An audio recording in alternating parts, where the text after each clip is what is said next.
I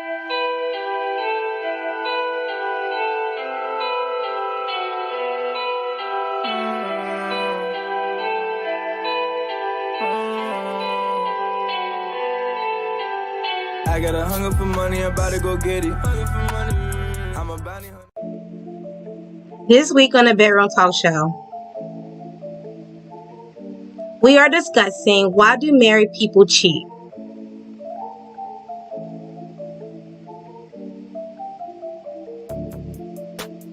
With your host, Crystal J. And this week's special guest is Terri Smith, who is a marriage counselor. Stay tuned. Hey, you guys, it's your host, Crystal J. Today, we're talking about why do married people cheat. So, for this episode, I decided not to just tell my point of view. I thought it would be really dope to have a marriage counselor here. And of course, by now, you guys know she is a Black queen. So, I'm going to introduce my Black queen, Terri Smith. Hey, girl. Hey, girl. Hey. How are you? I'm great. I want to say thank you before we start on want to do this episode with me and touch the base on why do married people cheat. I'm super excited to have this episode. We already talked yesterday. I'm really amped for this. I'm gonna let Terri introduce herself, you guys. Of course, like you guys know, I love inviting my Black queens on here to introduce their platform and their businesses so that you guys can support them. So I'm gonna get Terri to. Hey, y'all. My name is Terri Smith. I am a marriage and family therapist based in Atlanta, Georgia. I specialize in child and adolescent therapy. I also have a skincare line called KrewShitOnly. The information is below, so you can follow me on my Instagram as well as book a session or a consult. And my skincare line is Shea, SHEA _OLOGY, Shea _ology. I'm on Instagram, Facebook, and that's it. That's all. So let's get right into it. Let's get right into the cheating, girl. So why do you think married people cheat? I think that just because you put a ring on, I mean you're gonna stop cheating or he's gonna stop cheating. If that person have the opportunity and they have temptation within them, I feel like they're gonna cheat. Right. So I really took some time to think about this, not just even, when you first introduced the topic to me, but yesterday and today.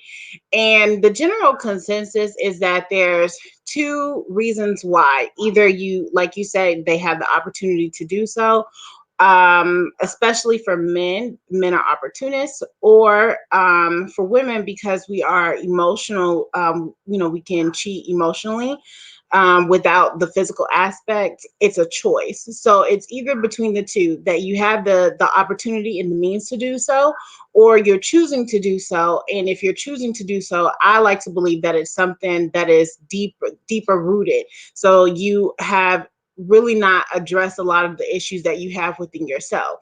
And especially when you're married, sometimes people tend to seek partnership or companionship with the hope and expectation, or at least the underlying expectation, that your partner is going to, in essence, fulfill something or fill a void that you haven't fulfilled within yourself. So a great example is a lot of women, especially Black women, we struggle with low self-esteem. And so when we pick a partner, sometimes we downgrade because we want to have a project, or we feel like if we get into a relationship, that person is going to make us feel better about ourselves. But as you go throughout the relationship and then you go into the marriage, what you'll find is that you're still not happy, and so you find other ways to fill that void. And if that's, you having extra marital relationships or entanglements, then that's what you do, and a lot of people, they feel like, they are fulfilled, but then there's some people who feel like, dang, should I have done that? You know, no, you shouldn't have. So it's a lot, but I think that those are the two primary reasons, because of opportunity or because you're trying to feel something that you really, that you really haven't addressed within yourself. And I want to add to that. I feel like married people also cheat is because lack of. Like, I have met so many married men, their wife doesn't satisfy them or have sex with them, and women think they're entitled to that. And I personally feel, and I'm not married yet, I personally feel when you get married, that is you and your husband's decision, and that is your husband needs sex, so you shouldn't just cut off the supply because you're mad or you don't want to have sex with that person. Like, you're married. Like, that's my opinion. That's one reason I have heard a lot of married men say to me, their wife they don't satisfy them, or they satisfy them on an anniversary, birthday, or something special. And I think that's crazy. Like, when I married you, before I married you, you was giving me the ass. Why you not giving me the ass now? Right. Yeah, There, too. so there's that piece, but then there's also, like, I like to think about Jay-Z and Beyonce. Beyonce got all this money, she's beautiful. So I don't think that of course we don't know what she does in the bedroom, but I would like to think that I don't think that she's lacking in that capacity. I think it's just more so opportunity. Same thing with, myself. As you and I discussed, I experienced infidelity within a relationship. And, it wasn't that I wasn't, sexual. It wasn't any of those things. It was the fact that, my partner had the time and the means and the opportunity to do so. And so he did. And I just think that's so unfortunate. Why get married? Why say I do to me if you're gonna cheat on me? Like, why would you put me through that? Why would you put that person through that heartache or just why would you do that? I don't understand. That's the one thing I personally don't understand when married people cheat. But then I started as I picked this topic, I started to think, just because you married don't mean you're not gonna cheat. Right. You just married. That's it. Yeah. Marriage is nothing but a piece of paper, and a commitment amongst two people, that is solidified through that piece of paper. But I also like to believe that a lot of people don't come into a marriage with the mindset of, oh, I'm going to cheat on her, or, oh, I'm going to cheat on him. Again, it goes back to the deeper rooted issues of, I really want this to work. I want us to be okay. I'm serious about this relationship, but then you have those moments of opportunity, or you have those moments of vulnerability, of weakness, and let's think about celebrities, for instance. They, they're married, like Kevin Hart. I didn't watch. Yes, I did. I watched it, but I kind of don't remember it because it was a long time ago. But like Kevin Hart, when he went through that whole situation with his wife, he loves his wife very much, but he had the opportunity to do so. And then you have these few women, who are clout chasers, and, they capitalize on that opportunity. So it's unfortunate. But Kevin Hart is a different case. He cheated on his first wife with his new wife. So how you get him is how you lose him. So in that situation, it was kind of funny. I'm not gonna lie to you. I thought it was funny because he cheated on, what's his ex-wife name? Tori, and then he got with her. Then he cheated on his new wife. He already cheated on. I found that situation ironic. I think I heard the same thing with Marjorie Harvey, Steve Harvey's wife. Yep, And she did. Yeah, and I heard that same thing. I don't know if he's a cheater now, but if he's not, I would like to give him benefit of the doubt and say that he's not. So let's say Steve Harvey isn't a cheater. See, people change. I do believe people change. But I think the person has to want to change. They can't want to change for their husband or wife. It has to be for themselves to want to do better for themselves. I hope Steve Harvey not a cheater. I mean, fingers crossed. Right. But hey, I don't want to say all men cheat because I don't believe that. Well, let's not even because I noticed that we talk about men, like a lot of the theme is men cheat. When you look women cheat too. Women cheat too. They do. Women cheat, and like I said earlier, we are emotional cheaters. Like, we get emotionally connected to someone, and and then it just it goes down, and a lot of women don't like to take ownership of that. A lot of times women like to say it's the men that do it, or another thing is like get back. Well, he cheated on me, so I'm going to cheat on, I'm going to cheat on him. But why? Why? I know somebody like that. Okay, for me being a cheater in my past relationships, I can speak on this.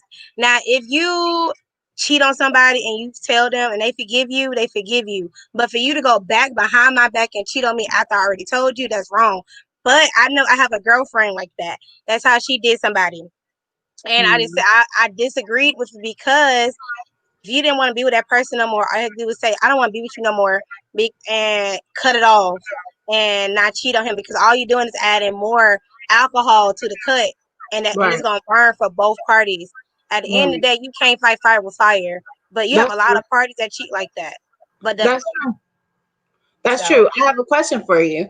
When you were cheating, how do you think that made your partner feel? I'm gonna be honest. I didn't care about how they felt. Okay, so why be in a relationship with them if you didn't care how they felt? I don't know. Like when I think about them past relationships, I was young. Like I'm still young, but I was young, and it was more emotional. I was more of an emotional cheater.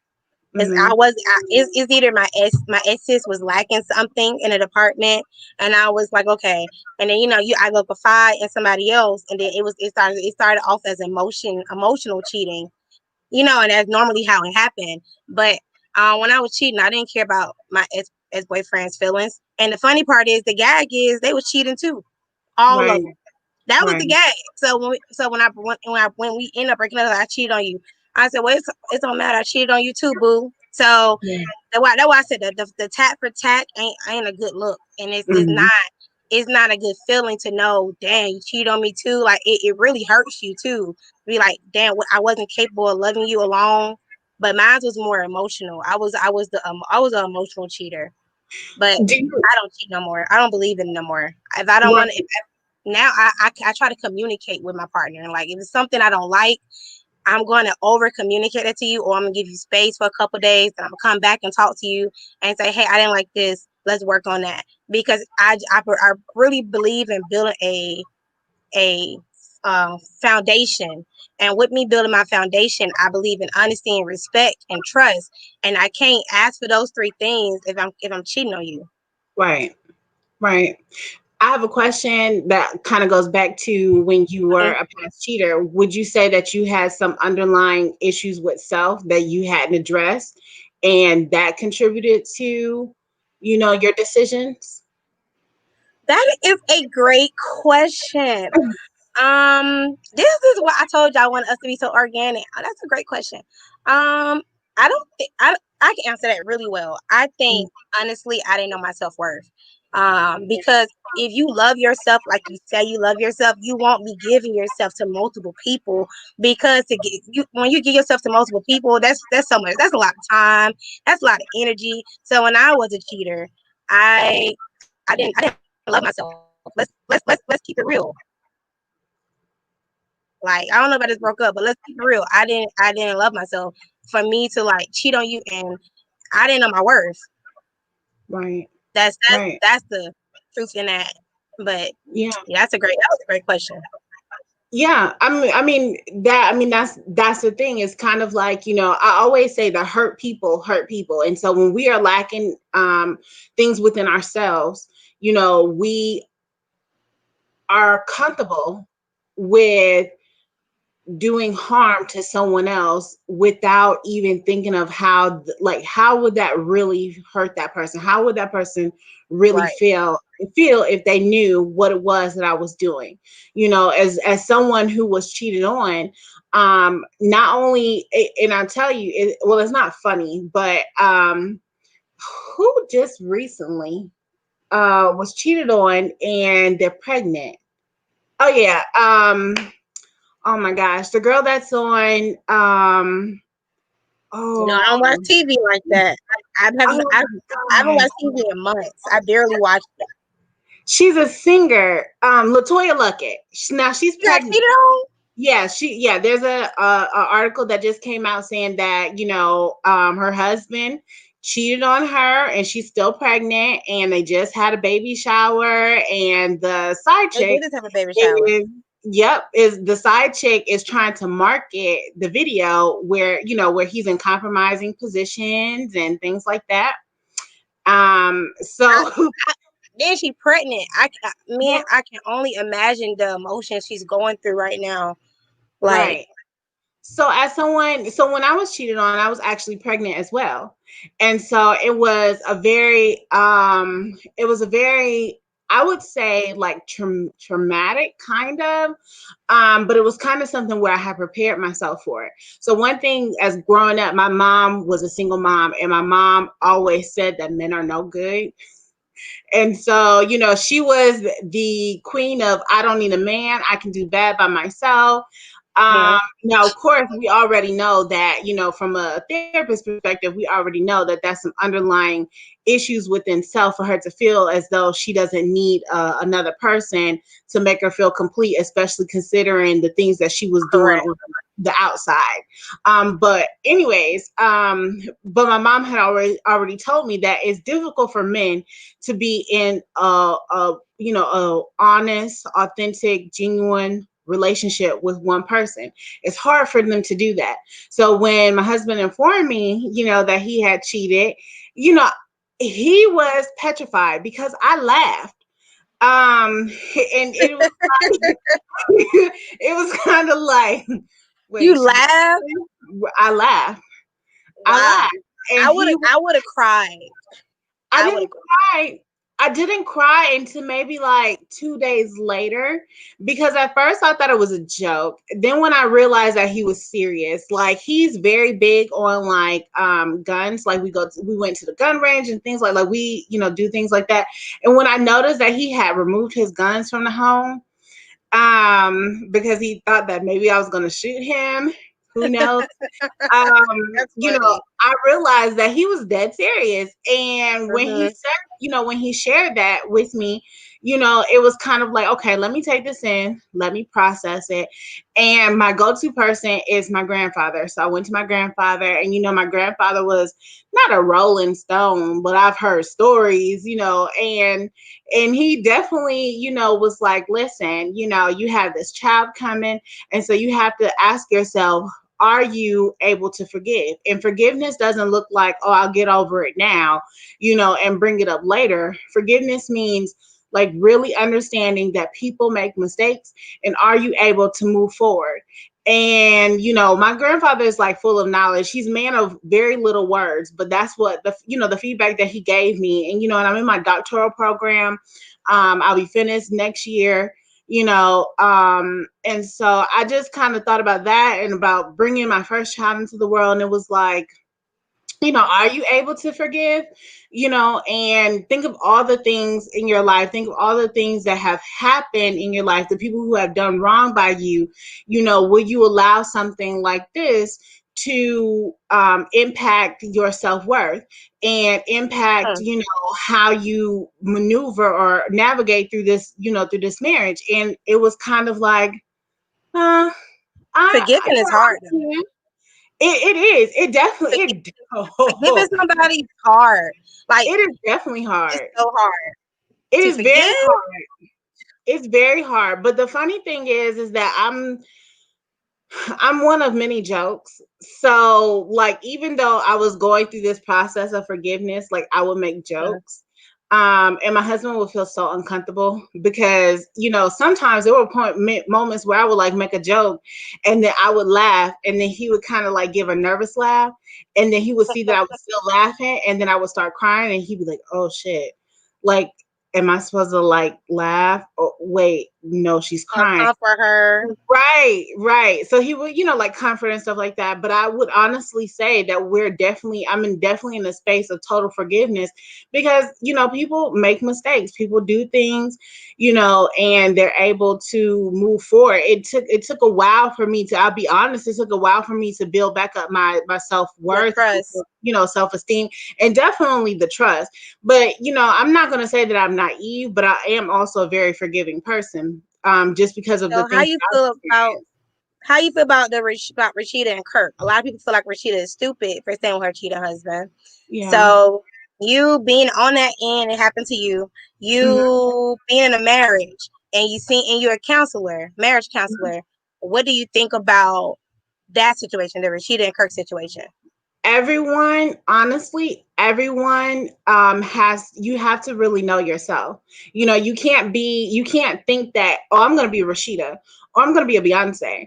I'm still going to be in this relationship or this marriage. No, you're not stupid. I think that a lot of times people are just so used to, the drama that comes from cheating and infidelity. Like you Right. mentioned, Rashida and Kirk, they're on a reality TV show. So of course it's going to be hyped up and it's going to look like dysfunction, and people gravitate towards dysfunction because it's entertaining, and in that, because they haven't dealt with their own stuff, it's like, oh, she's stupid and she's this and this and this, but you're projecting your negativity onto her in her relationship.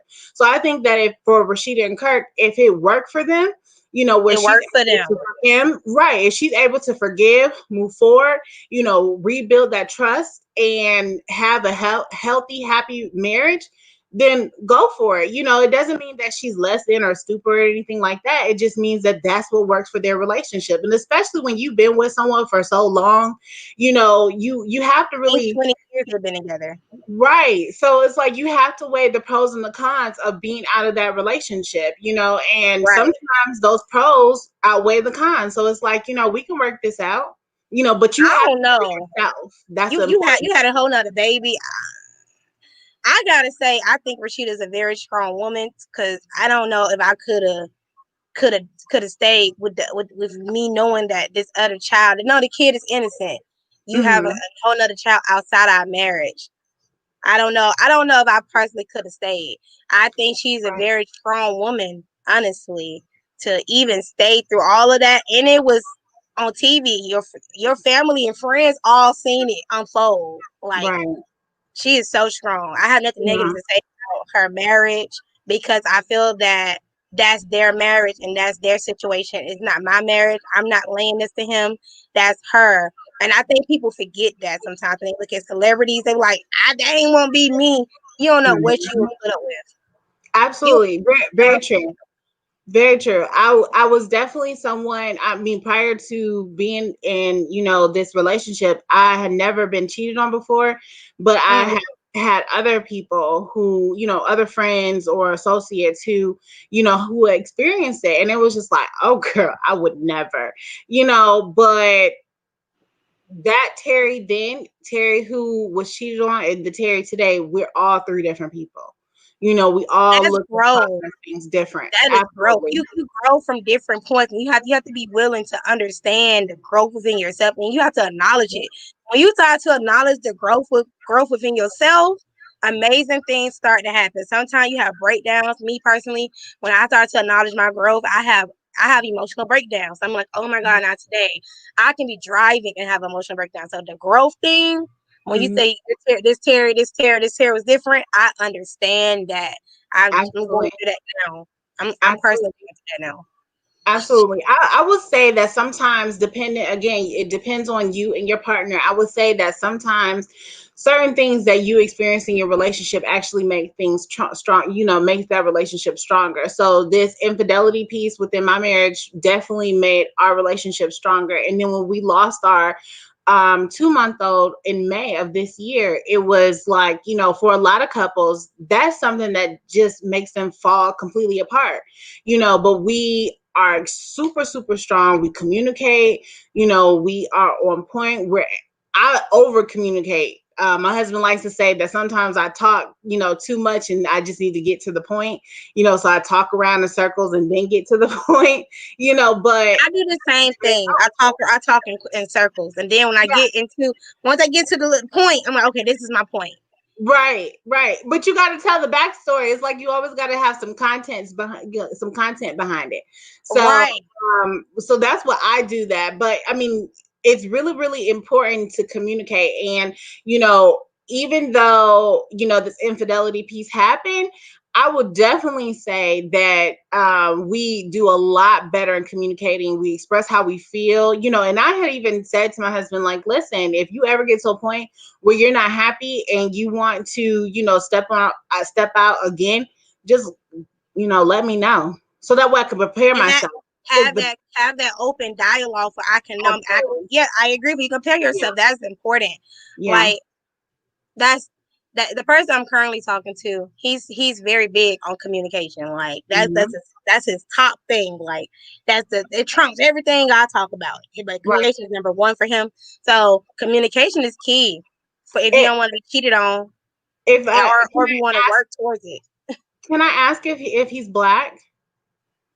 Okay. Like And the reason why I asked that is because that is a beautiful thing for you to have a black man who wants to communicate. In my experience working with couples, black men have such a difficult time communicating and expressing what they think and how they feel. they And do. they shut down very quickly, very easily, especially when a woman gets to a point where she's communicating and he disagrees, and then, you know, like she'll start crying or something like that. Like men just completely shut down and they don't know how to communicate. So Right. communication in any relationship, but especially within a marriage, is so important. You know, you have to articulate what it is that you're missing, what what you even tell your partner what it is that they're doing good. You know, you lay pipe real good, but that stroke game is, you know, kind of slow, and I need you to pick it up. You know. I am so dead. She just made me laugh, you guys. So we're gonna be right back. Today we have a commercial. It's a little bit different. It is called the Scammer Report, and I hope you guys enjoy the Scammer Report. And if not, I'm so sorry, but I feel that we need to expose businesses that do not do what they need to do. So we'll be right back, you guys. Ooh, yeah, ooh, yeah, ha, hold up. Not the scammer. The scammer. Whoa, oh, oh, oh. Not the scammer.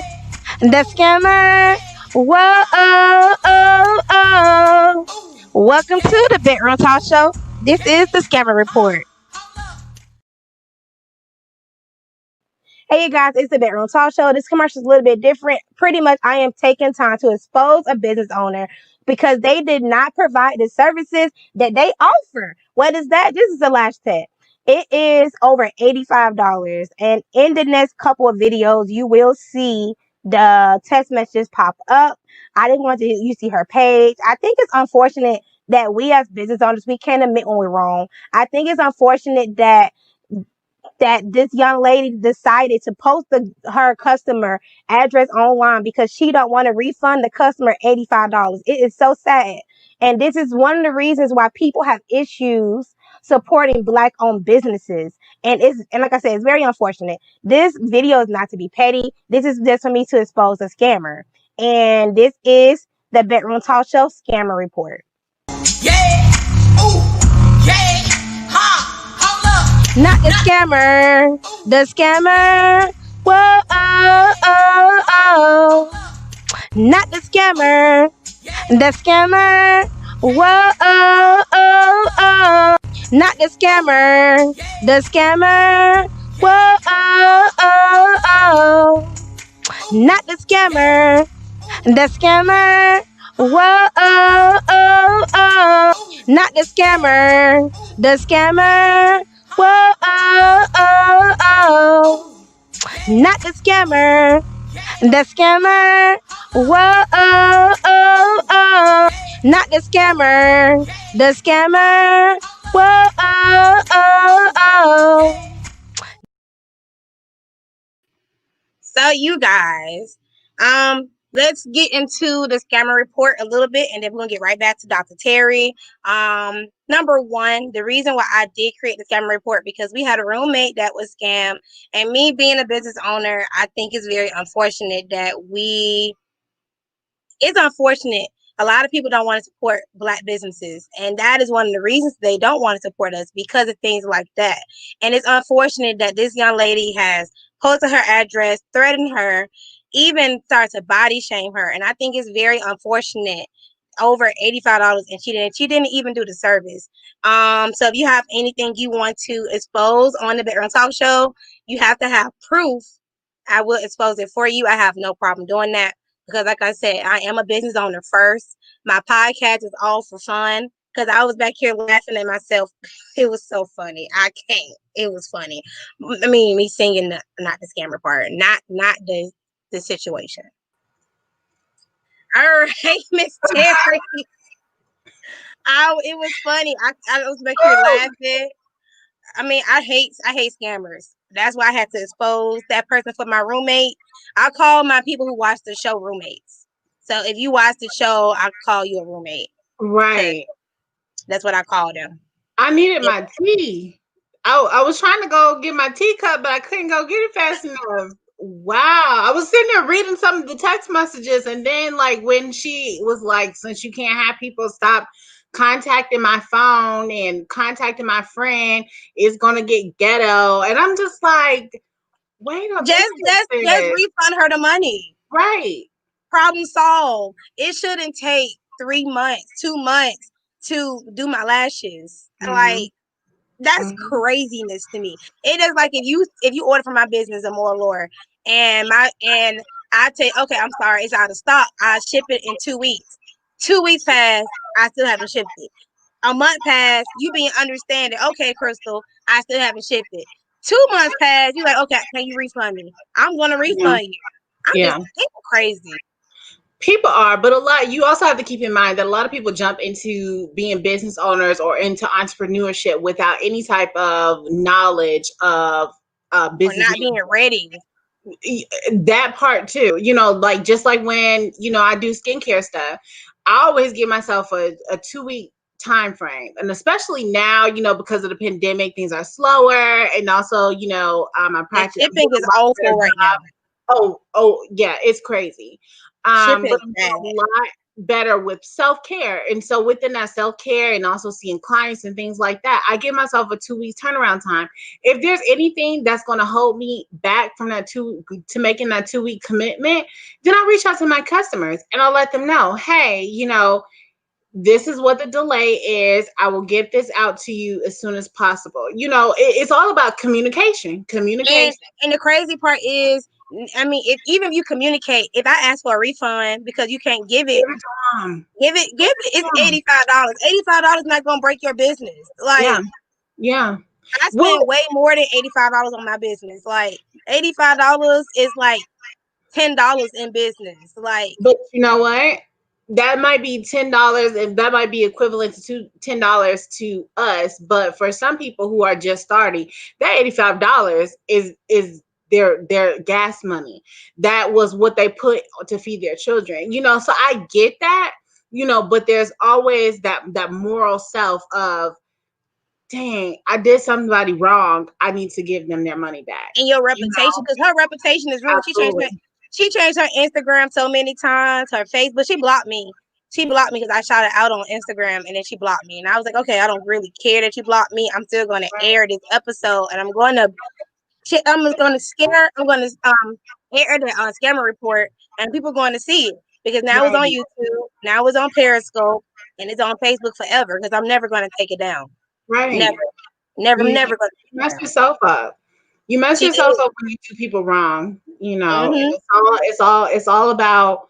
I what I've learned is, like there's plenty of times. Well, I'm not going to say there's plenty. There's been once or twice where I have, made an error. And, I've sent someone the wrong body butter before, the wrong product, or whatever the case may be. Just recently, like rushing, I sent someone else's order and their order, what they ordered.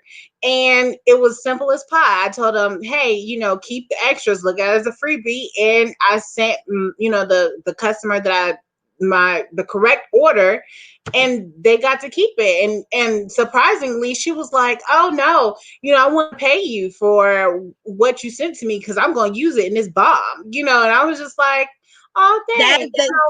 When you do right for other people, God will pour them blessings. Right. And with that young lady with the lashes, all she did was her business. because I actually, on top of the scammer report, I actually dropped the individual scammer report. I drop it on my YouTube channel, and I'm gonna actually drop it on the Bedroom Talk Show platform again, separately from this episode, for people can have time to watch it, share it, do whatever they want to do with it. If it go viral, that wasn't my intent. It was just to expose her, but because she don't want to refund her. And what really made me want to do it, she's now threatening her. Then she's fat shaming the girl. The girl lost a lot of weight, and you fat shaming her. You don't do people like that. Yeah, because you did wrong, and all that's showing is you a ugly person in the inside. Because it makes you so ugly. I don't have to talk about you. I'm gonna give it back, and that's how she knows she's in the wrong. But she's an ugly person, so I had to share it. Hurt people. Yes, they do. Cause like I told you, we just had that session with. He asked me why I cheated, and then nobody has never asked me them questions you asked me. So that was some good questions. Why? Never. I don't know. Like, when you asked me how did I make them feel when I cheated, I was like, I never thought about that. I never just took time to think about how did he feel. I never, until you, the counselor, asked me those questions. Right. Then you asked me what was wrong in the inside. I'm like, what was wrong in the inside? But I know the answer to that. I didn't know my self-worth.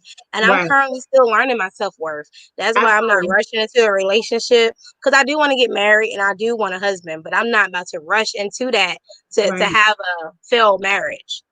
Growing, your self-worth is always going to be a growing process, just because you're going to always evolve and change. And so as you grow, you're going to learn things about what you will and what you won't tolerate, and what you will accept, what you won't accept in terms of a relationship as well.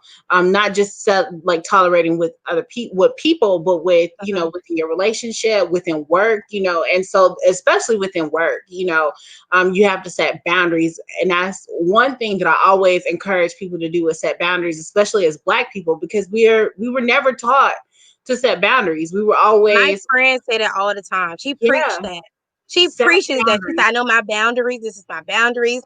I'm not going beyond that. I'm so sorry. I can't come to this event because if that person's going to be there, I don't like that person. I'm sorry. I can't. And I used to always look at her like, you doing too much. But as I kept going into my self-worth, and I keep learning about me, I'm like, oh, it's okay to have boundaries. It's okay to tell people I don't want to do something.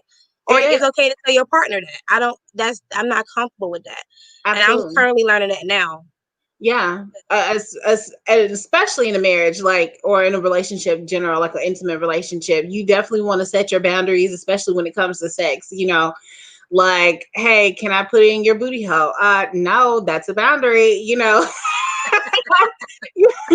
But I mean, it's just you really have to set boundaries within your relationship, and it protects yourself. And I think that Black people definitely have to do that. Like, it took forever for me to do it and to get it right. Because it's taking me forever. It's hard. Yeah. Like, you want people to like you. You want people to like you. And it's hard. It's hard to set boundaries in your relationship because, like I said, I currently talk to somebody, and it's a boundary thing that I cross all the time that he's very annoyed with me about. And I'm taking time to self-reflect on this situation. And I'm like, maybe I did too much. And the boundary thing is hard for me personally. I'll be honest. I haven't accomplished that yet. It takes a lot of time. Even I still struggle with it, and it's like, I don't even just do therapy, but I also have a contract with the state of Georgia.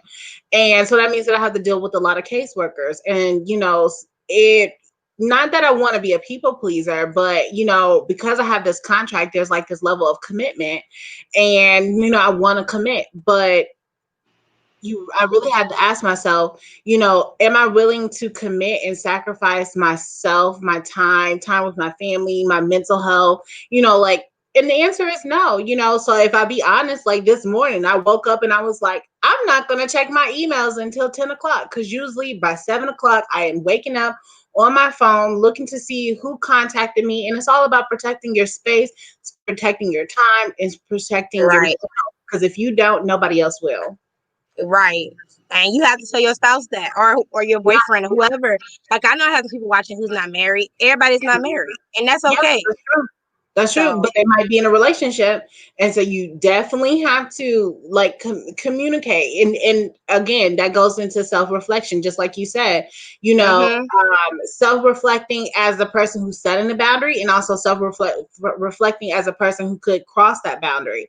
I'm the So person for that you, crossed the boundaries. right, right. But then you also have boundaries yourself that you may or may not have communicated with your partner, and so when he crosses that boundary, he might make you upset, and you not even really sure why you're upset, because that's a boundary that he crossed that you even realized that it was a boundary. I never thought of that. I feel like you're Mhm. counseling me on live right now.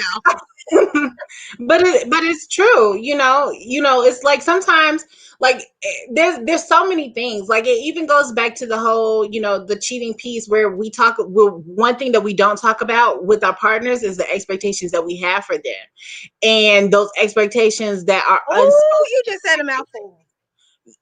but it's true though. Like, we project our expectations onto them, and when they don't live up to those expectations, we get pissed off. We get And mad. then we try to find somebody else, like, oh, he's not doing this, this, and this, and this, and this. Okay, but did he know? That go back to communicating. We have to communicate. It does. It does. And like, for myself, I always like to use myself as an example, especially when I'm working with my couples clients. When I started my relationship with my husband, it was all about, I expect for, us to communicate. I expect for us to, for you, I expected for him to make me feel good about myself, because I didn't feel good about myself. And I never even told him that. So when he, wasn't giving me hugs and kisses and making me feel like I was this important, special person, I would get mad at him, and I would pick a fight.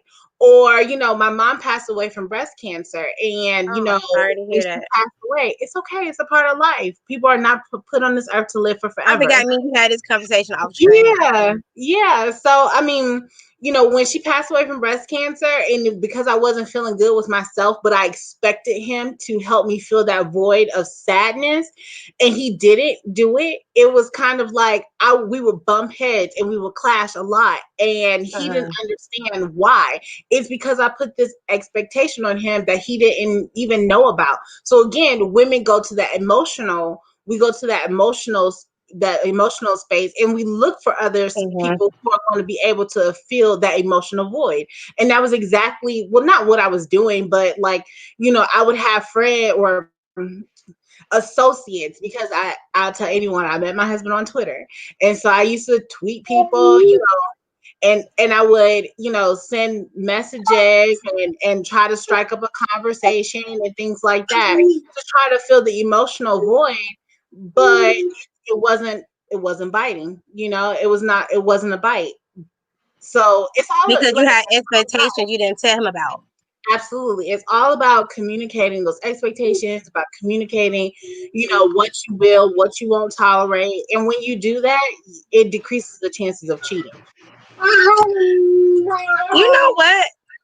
That is a great point, because in the new situation I'm currently experiencing, we gave each other our expectations and what we want. Even though we're friends, we gave each other what we want. And I never thought about it until you just said it. Me dating everybody else, I never gave them my expectations. I just, as you said, I projected it onto them, not realizing I was doing that. So that's actually a great point. Yeah. That's a great point. I told you counseling me on live is hilarious.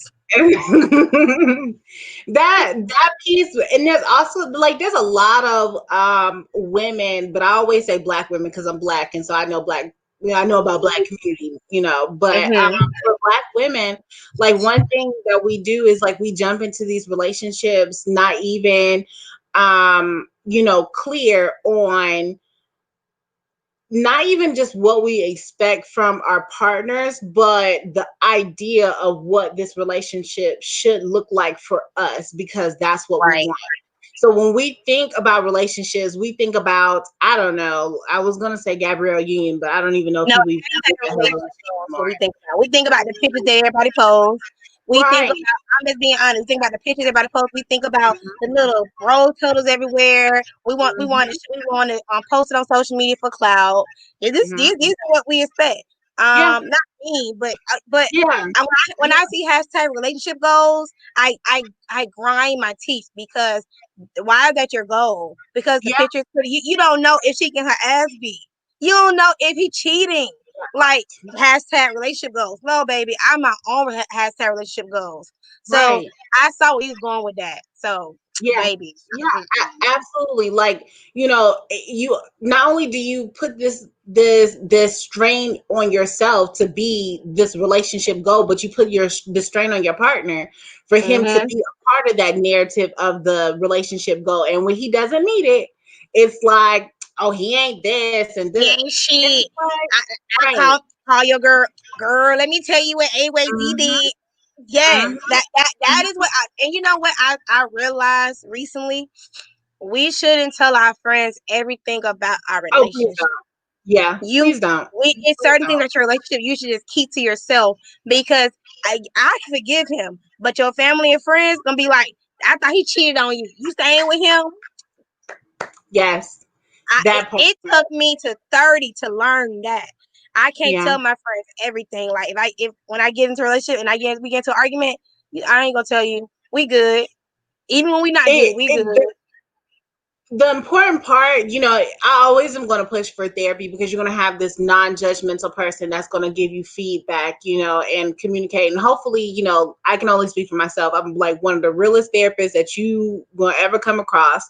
And so if you ask me what I think, I give you my therapist answer. I always start off with, I'm going to give you my therapist answer, and then I'm going to give you Terri the person answer, and that's what, and I give you that feedback. But you do not tell your family and friends what's going on within your relationship, because the moment that you do, and y'all get back together, y'all work things out, or whatever the case may be, it's always going to be in the back of their head that that person, your partner, did this, and this, and this to you. And it's like, how can you, get back into a relationship knowing, or be in this relationship knowing that that partner did whatever to you, especially when it comes to like cheating or arguments and things like that. So you want to have someone that you can confide in, that's going to be have a neutral response, or is going to be able to identify not just what that person did wrong, but what you did wrong. You're going to need someone that's going to be like, well, sis, did you really have to call all the holes in his drawers? Did you have to do that? Really? You know, you need someone that's gonna, tell you what you did wrong. And I don't know, it's just like really, really important. But when you mentioned that about telling your friends and family, like, yes, don't do that. Don't do that. Hell, write It a took me journal. a long time to learn that. You can't tell your friends and family everything. It Mm-hmm. just because they love you so much, they'll be like, it's him. Yeah. Yeah. Or it's her. It's Mm-hmm. her. Because I'm not gonna make this just about men. It's about Yeah. women too. And Absolutely. I just because you can't tell your friend, that go for men too. You can't tell your homeboys everything, because they gonna be like, or they may slide in her DM, because sometimes your homeboy ain't your homeboy. Right. They be waiting so you to mess up, but they can slide into your girl DM. My husband had told me that he has friends like that, because for the longest time, he's older than me, and so for the longest time I never really understood, like, when we go visit his family in New York, why I don't get to like meet some of his friends. And he was like, because some of the people that I'm cool with aren't necessarily my friends, and the ones that I know for sure that are dirty, I would never introduce you to them, because they will try to, kick it to you and see if you are going to bite. And if you bite, that's it. That's all. It just turns into a nasty mess. So yeah, don't do that. I think it's crazy that people set up their spouses. Yeah. Yeah, they do. There's some that do. There's some that do just because they want to see. It's like like it's But like if you go seeking for something, yeah, you gonna find something. Don't yeah. don't don't don't don't go looking. My mama told It's me that. the Don't, whole don't go looking. testing. It's the whole testing.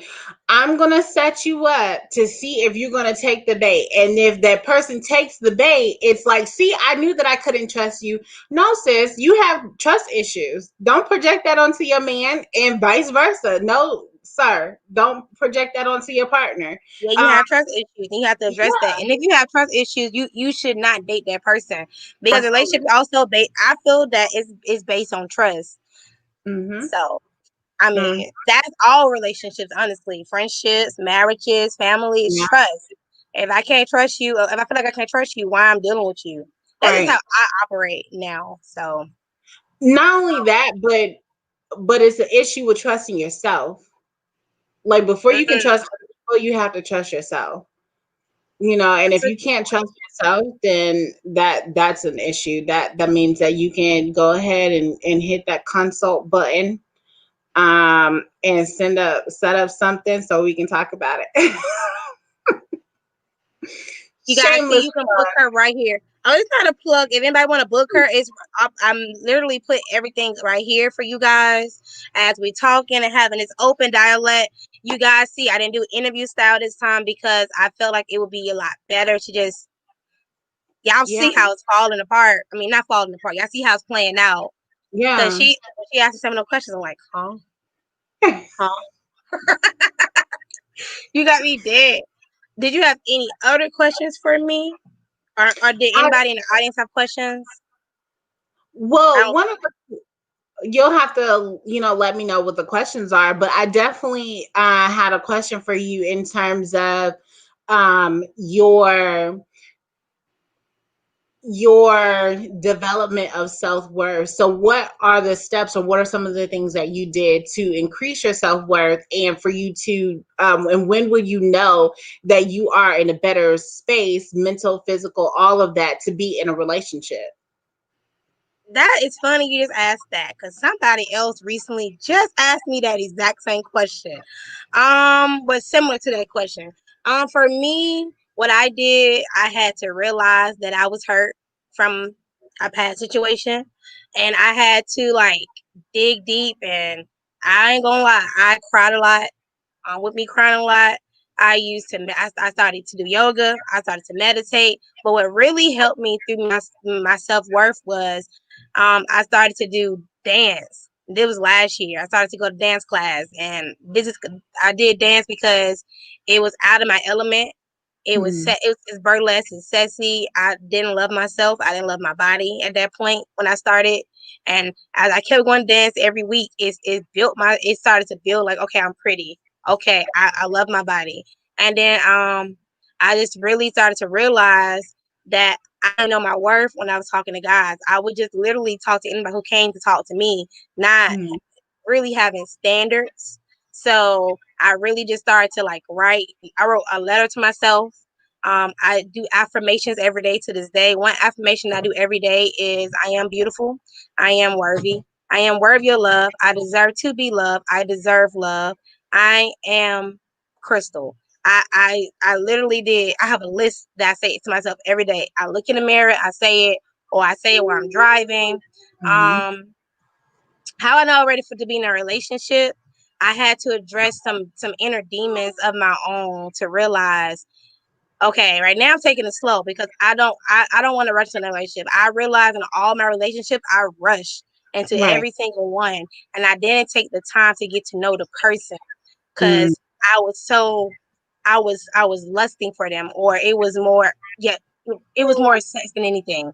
I didn't Yeah. care about the person. Like I care about the person, but I didn't really know the person. So that's when I realized, okay, I'm digging deeper. So then that was I learned my love language. And now in with any relationship that I get into, I have principles that I live by that I Yeah. want us to go toward. And if we don't have those principles and we can't agree on those principles, I can't talk to you.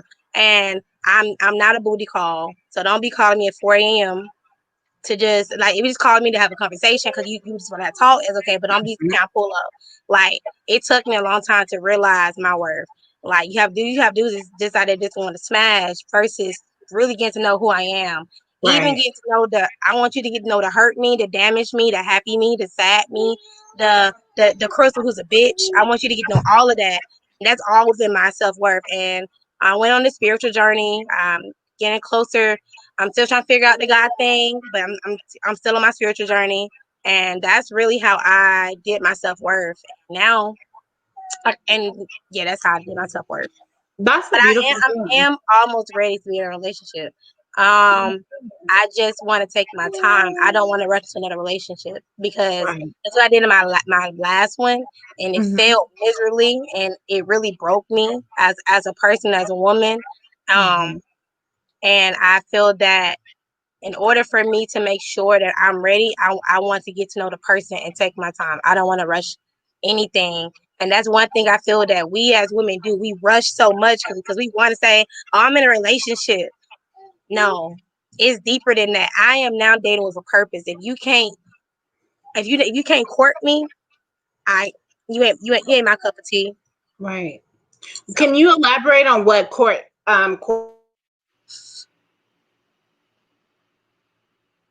what happened? I think your computer froze. You guys, I think Dr. Terri, computer froze. Give me a second. I know it froze. Did anybody have any questions in the comments for her when she comes back? If you're enjoying this episode, I can get more people like this on here. I hope you guys are enjoying the Black woman that I'm inviting. Let me actually test her, you guys, because I don't know what's going on. Give me 1 second. I guess I'm gonna go on a commercial break right quick. Right quick. Right quick. Okay, she's back. Hi, I'm back.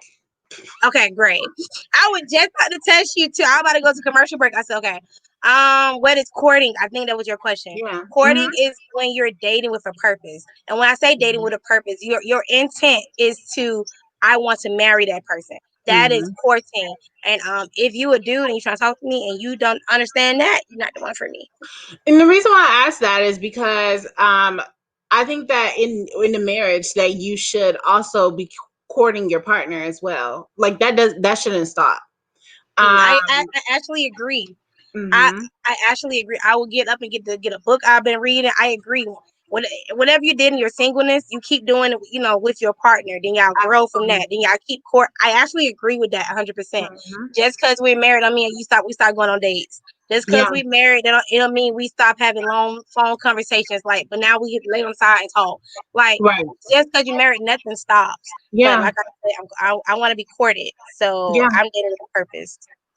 And that's a beautiful thing. I definitely feel like some people, don't know what courtship means. Especially men, they may think that courtship is like, oh well, I have to pay for all the meals, and no, that's not it. It's So, dating with a purpose, just like you said.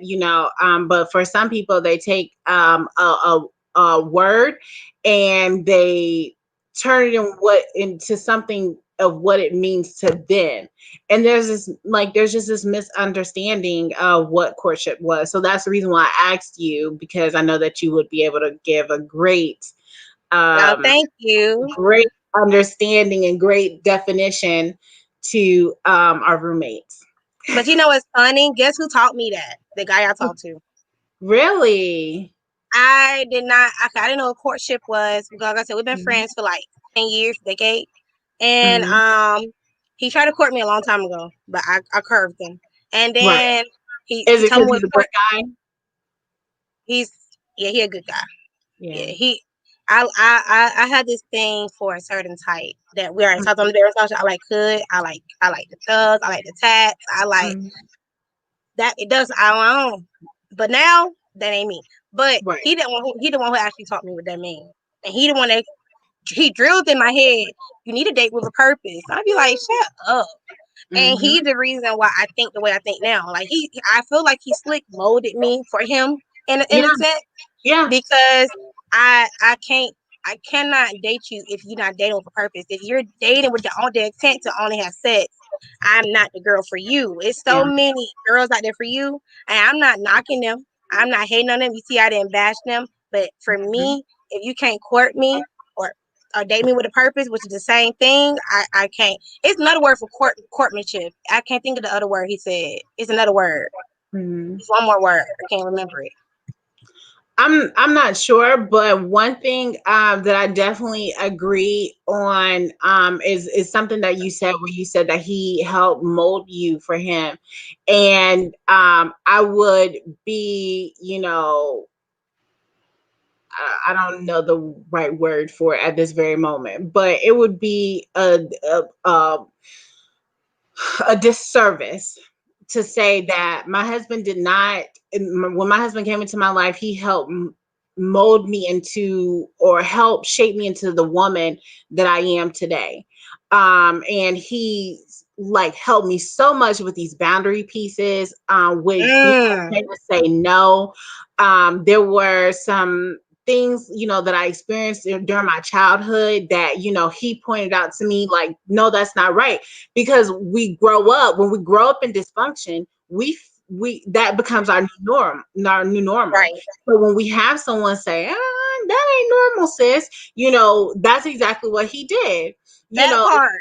so when you have a partner that helps you grow and helps mold you into being a better person, not just a partner for them, but into a better person, a better mother, a better woman, a better sister, whatever, that is a person that you should align yourself with and see if it works. Like just like you, where you mentioned like you like the thugs with the tattoos. My husband doesn't drink. Like I have to be like, you want some wine so I can see what you do? But like he doesn't drink, he doesn't smoke, he doesn't have any tattoos. The most he does that's risky is play the lottery. And it's not because he's older, but that's literally how he's always been, and so it's just funny that you mentioned that about the relationship piece, and how your friend is, He help you molded me. grow and mold. Yes, that like He that got, is he so even helped with my important. business. That's the crazy part. See, Like he made me do a business plan, and I was like, a why? Look at business plan. our business plan, and I was like, okay. And he actually helped me like figure out my target market. I was like, okay, Mhm, friend, I see you, friend. mhm, You a great friend. I mhm, see you. mhm. And he molded me to be a better person in a sense. And Yeah, okay, and I agree with you. Then that's who I plan to align myself with, because I see who he is and I know who he is. So right, yeah, right. Right. That's important. That's really important. So I think that that's a beautiful thing, even though he's just your friend. I'm not rushing. That's why. Yes. Don't, You don't and want to rush you're right, either. don't rush. And Because then we're friends on top of that. So like, right. That's important. That's important. Friendship is so important when you're in a relationship. Your part, especially when your partner should definitely be your best friend. I I like my I husband agree. is my best. I tell him he's my bestest friend. Already have a small circle, um, Mhm. but at the center of my circle is my husband. But then that I also love how comes you said in the to, center of the circle is your husband. yeah, yeah, because but that always goes to the whole, two become one. So it only makes sense. So I would definitely give kudos to my husband, because he has helped me through this journey of who I am today, the woman that I am today. And it's so important to have a Black man in your life, or just a partner in your life, that's going to help validate you and nurture you. Men are not nurturing, but for them to, do their version of nurturing, so that way you can become a better person. And I think that when it comes to your friend, I think that he is, in ways, if you change the narrative and look at look at it from a different perspective, he is actually helping you become a better person more than what you think. Because when he says, okay, create this business plan, he's trying to teach you how to plan, not just for your business, but plan for your life, putting things together for you to say, okay, I want this for my life. And so I'm going to do this. He's taught you about the boundaries. He's taught you not just to set boundaries just with him, but you're setting boundaries with the people in your life. Not only is he teaching you how to, date with a purpose, but develop friendships with people with the purpose. Align yourself with people that are going to be for you, that's going to come in and help build you up. That's the whole thing, is that you want to have people in your life that are going to not just build you up, but y'all build each other up. That's how you know that you have a great relationship with people, is when y'all are working together. It's just like a tree. Everybody has everybody has roots, and then y'all grow up into this tree, and then y'all branch out, and you can still pull from each other because y'all are part of this tree, this thing that brought y'all together. So I think that he's bringing you, or help molding you into not just the woman that he would like for you to be, but for a better version of yourself. So that's why I'm just like, good. That's a good thing that he's that putting is deep in that space. You just read him, because that was deep. I didn't even think that deep into it. Yeah. I didn't think. I think I just found my counselor, y'all. I'm gonna have to measure her off here. Like, I was just about to say, like, with my clients, like, I listen to them, and then I just dig a little bit like a little bit deeper. Like, I'm all about like philosophy and theory, and philosophy theories that fit within your life. And when I say philosophies and theories, I'm not talking about like CBT and types of therapies. I'm talking about philosophies and theories that are part of you and your foundation of who you are. But let's dig a little bit deeper. Like, one thing that I noticed is that you are into new moon and centering and things like that. And that goes back to friend, that he is trying to help you. Like, when you incorporate all of that together, it's like, damn, I could be a flower. Like, I'm already like growing, but I'm about to blossom. So I'm just, that's what I do with my clients. Is like, we dig deeper. You dig really deep. Like, you just planted a flower. Now it's like, now my brain is just. It's funny. My friend is actually mad at me right now. Because I cross a boundary. I may not agree with the boundary, but he's mad at me. You may not agree with the boundary, but the boundary is put in place for a reason. Yeah. Right. And that's why I had to I have evaluated the situation, and I was like, okay, I need to dig deeper. And we haven't even talked in a couple of days. But you also, when you're doing your self-evaluation, ask yourself, why is this such a hard boundary for me to respect?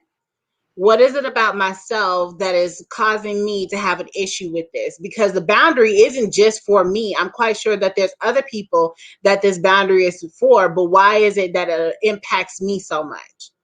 So you have to ask yourself, that. Yeah. I haven't asked myself that.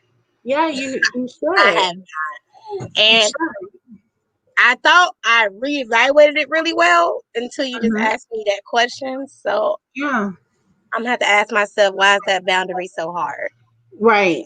Like, I can give an example of, even though I made the joke about the booty hole, there was a couple that I worked with, and the woman, like the husband, was like into some really freaky stuff, like some freak stuff.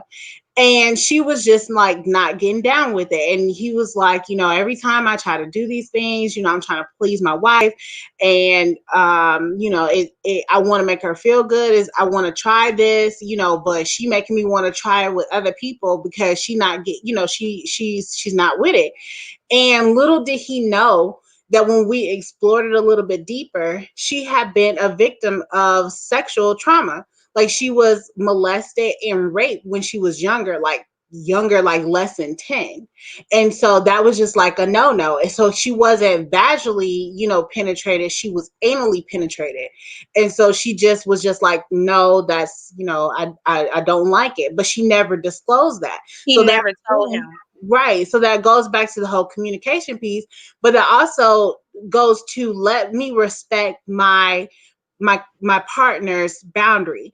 Why do I have an issue with it? He's like Mr. Freak Nasty, wants to go back and report back to his homeboys, the things that he's done, and eating groceries and all these other things. And his wife is just like, no, not even looking at why is this such an issue for me to. He never sat down and asked her why is this an issue. Right. And he didn't even think about why was it such an issue for him. The reason why it was such an issue for him is because he had homeboys that were, in relationships. He was the only married one, but he was the one that was in a relationship and was the only one who hadn't done certain things with his partner, with his wife, versus he's married, his friends were not. And so it's like, they get to do these things. Why can't I do these things? And this is my wife. This is somebody that I'm committed to. Like, I want to be able to brag. So it was a bragging rights piece for him, why that boundary didn't sit well for him. You shouldn't talk to your friends about your sex life with your partner. Man, listen, men be talking like when like in the movies, like those black movies where they show, like the dudes talking, like that's some real stuff. Like men really do talk, and I'm just like, do they really? Because I thought that was only females. Like, my husband told me the other day that he has homeboys sometimes that send him pictures of boobs, and that is why I don't send no pictures. Big no. I think I've only had someone send, not while I was, in the relationship, but I think in my entire life, I've only had someone send me a D pic, and it was completely unwelcoming that I said, would you like for me to share this with people? Because I don't understand why you sent this to me when I didn't ask for it. Now, I hate when guys send that. I don't like that. I don't like that at all. I think at the time I probably was like lame, and that's okay. I probably still am lame, but I just don't like that. Like if I didn't ask for it, and I know I'm lame, I don't care. Right? Like if we don't ask for it, don't send it. And I ain't asked for it. Don't send it. Right. That is hilarious. Yeah. Wow. You asking some good questions. You're making me over here think about something. I always want people, when they have any dialogue with me, I want them to think, like, not just think about your interaction with me, but think about how you are going to be a better person from our interaction with each other. Like I always tell people that, we are designed to have experiences with people. And I want your experience with me to be one that challenges you to be a little bit better. So just like it's always about bettering yourself. For me, it's always about bettering yourself. Absolutely. Absolutely. That's just like when I wrote to you about my daughter, like, she was only here for 2 months, but that was a beautiful experience because I was able to work through some childhood stuff. But if it had been my experience with her, then I don't think that I would have ever resolved those issues. I think it just would have been something that just would have lingered and, never been addressed. So it's all about the experience you have with people. Right, we all go through stuff for a reason, and I feel like when we go through situations, it better us as people. Like that's how I feel. You went through that trauma, but in general, when we go through traumas, some childhood traumas, we have to learn to address it, or as I say now, get a therapist. Because I think in the Black community, we shame people for wanting to get therapy and talk to somebody. But I can honestly say, doing this live, I'm interested in booking because what you just wrote down something, and I'm just looking at you like, what? Like my face said it all. I couldn't even remove myself from the screen like I normally do, and I was like, that's a good point. Yeah, but that's why I'm asking the audience: do they have any questions? Because we have viewers, and I'm trying to see. Do anybody have questions? Facebook, YouTube, Periscope. Do anybody have any questions? Ask questions. Because she just read me, y'all. That's all I can say. I'll put a Periscope. You guys have any questions? I'm gonna give y'all the floor. I don't have y'all up to see if y'all coming in. Do anybody have any questions while the therapist is here? You do family and marriage. Today was marriage, but or relationship. Because I'm gonna have to ask myself that question when I get off live. Like, why is it so hard for me not to? Why is it hard for me to accept that boundary, and why do I keep crossing it, knowing that my potential partner doesn't care for that boundary? Like, what is it about that boundary that makes me not want to respect it? Like, okay, so that's where my brain is at right now. Does anybody have any questions, you guys? Because we can end the live. Not sure. I see you guys are still watching, so I just want to ask. Yeah. Even if I know that sometimes people have questions and they don't want their question to be asked out loud. So you know what? I've been thinking about that a lot lately. Because my last couple of episodes, I haven't been having people comment like they used to. I guess they see I can now put it up here. They don't comment no more. But it's crazy. I'm like, okay, I don't know. Yeah, I think that's a good point. Yeah. So I mean, if there's a question, that is thought of later, and you I don't want to say like ask the expert. Yes, I do. Ask the expert a question. Send it in the email. I don't think my email is up there, but there's that T Smith MFT assessor. Send it to me in the private chat, and I can post it up there. Okay. I can post it up there for yeah, I can post it up there for you. But for some reason, like I hear it, but I normally have to see it. I notice that I'm a visual person. Yeah. And I know that a lot of people are too. So Yeah. let's see. So definitely send, your questions there. And I'll answer them. I don't bite. I don't she bite. don't bite, you guys, because No.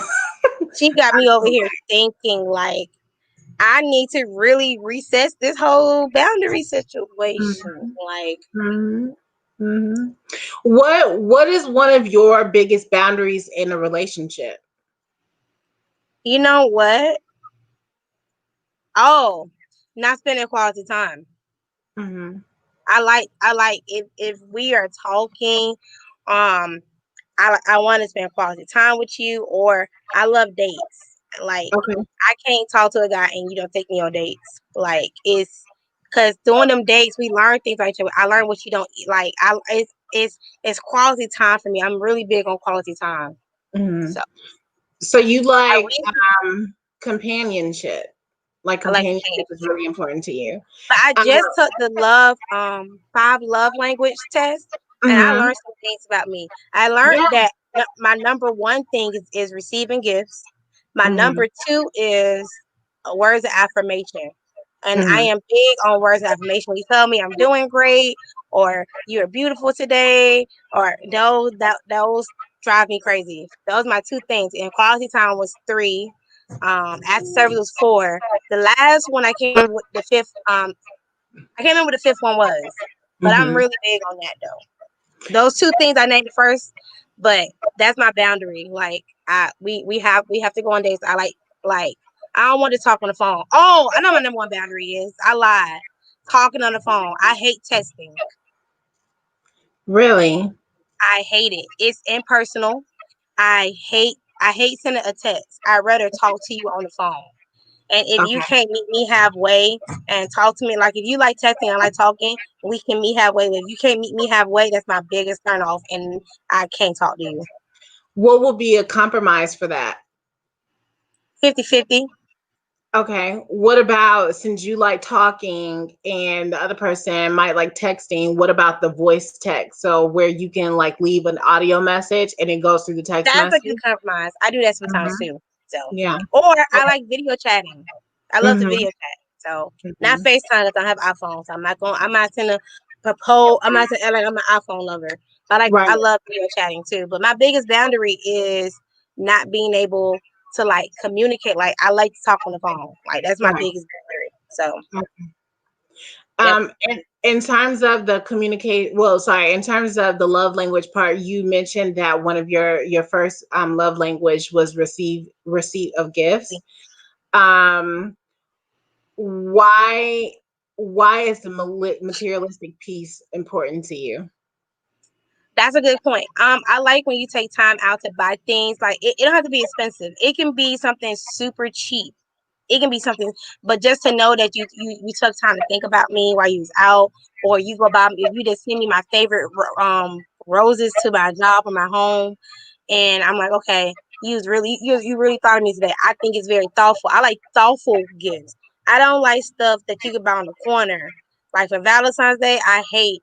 That's one thing in my last relationship that happened. I used to hate when he buy me gifts because I feel like it wasn't personalized. I like thoughtful gifts. You don't have to buy me gifts all the time, but I love to receive gifts when it's thought behind it.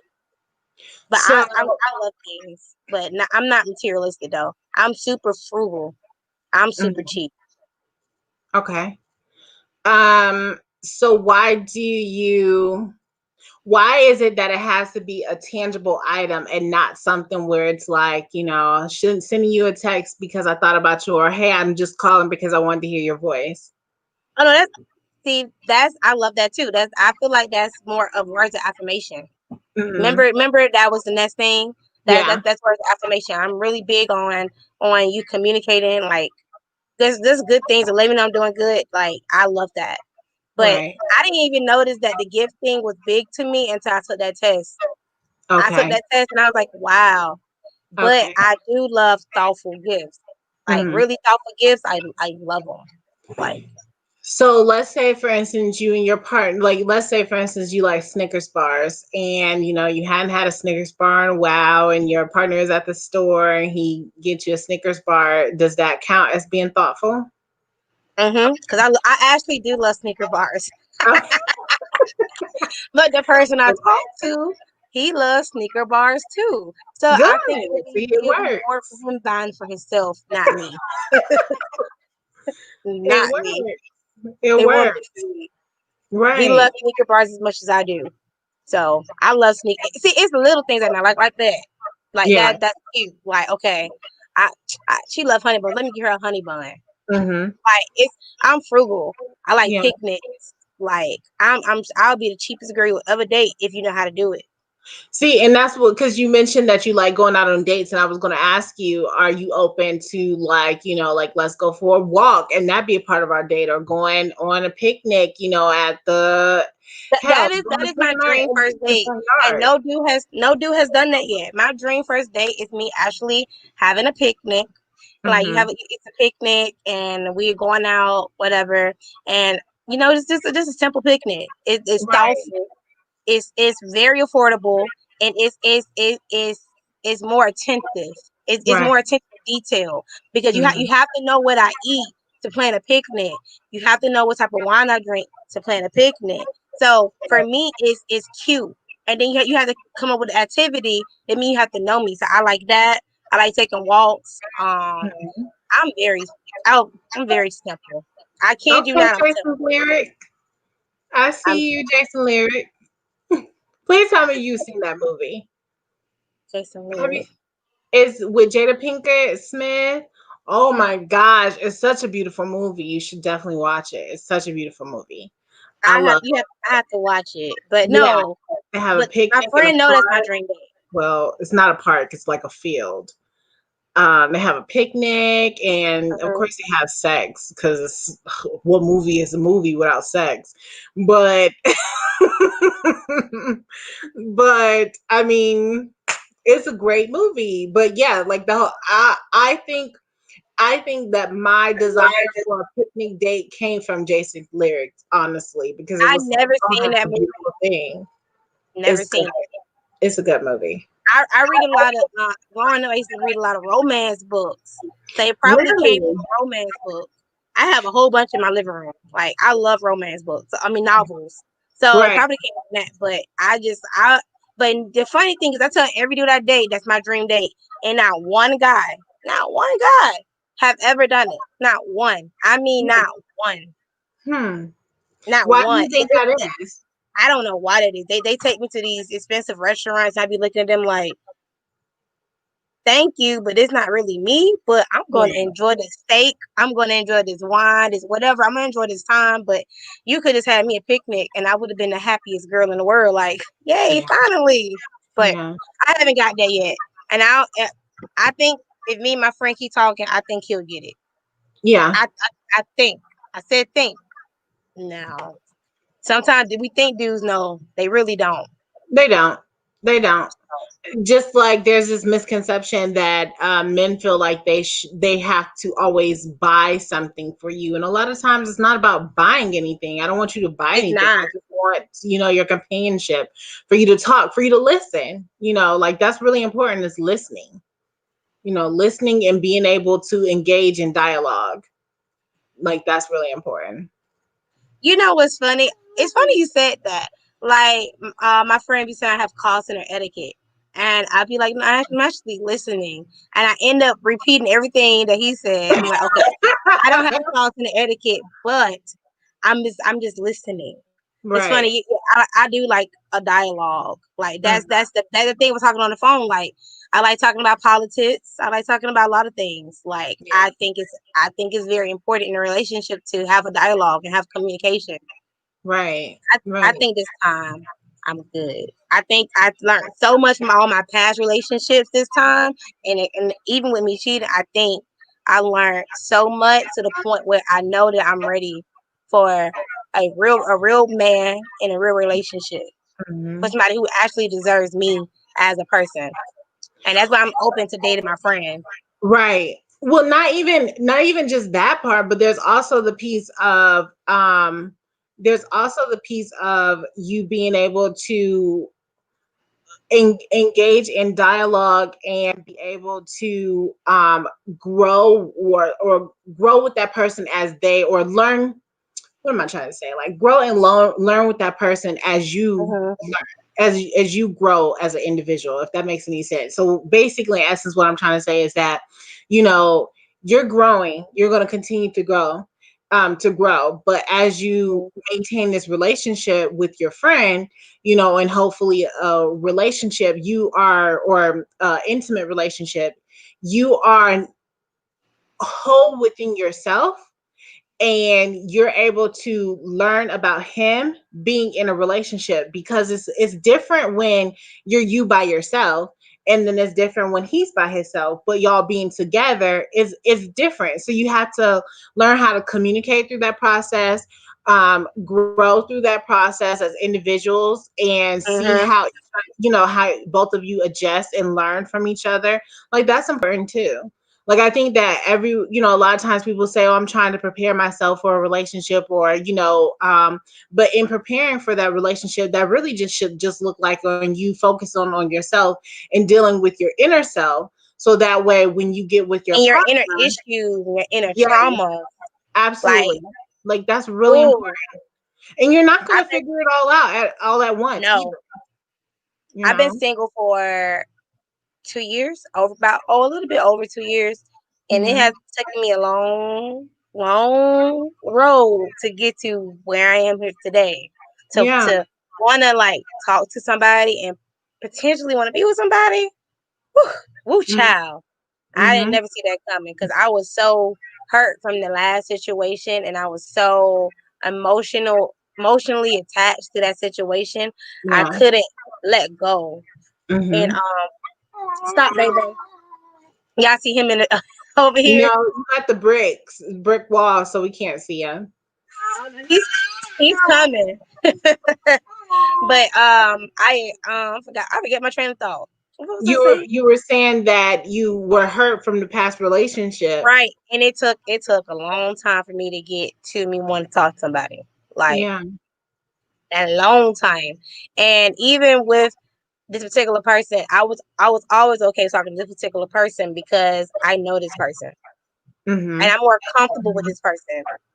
So In every relationship, you're going to step into that relationship with baggage. It's just about how many bags. Like you don't want to be, the bag handler at Delta where there's just so many bags, but you want to have, be able so in tune with self that you're able to deal with, some of the baggage that you are, that you have. And you have to also ask your partner, are they able to deal with the baggage that you have as well? Because some people have their so much of their own stuff that they can't take on your stuff too.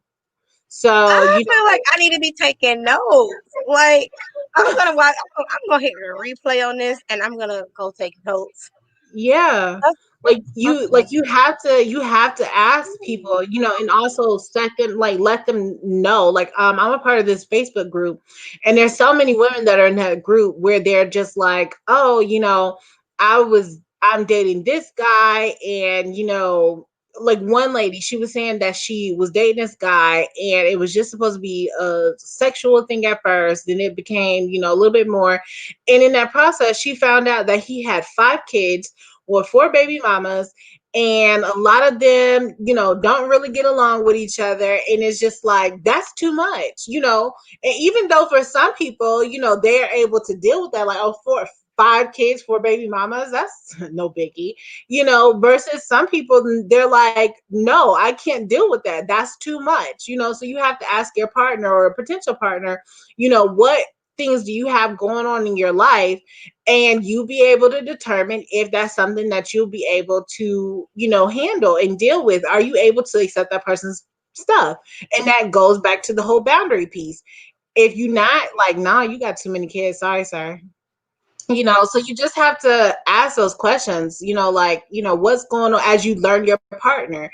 And it's okay for you to be, talking to someone for a lengthy period of time, and you determine, like, yeah, this ain't it.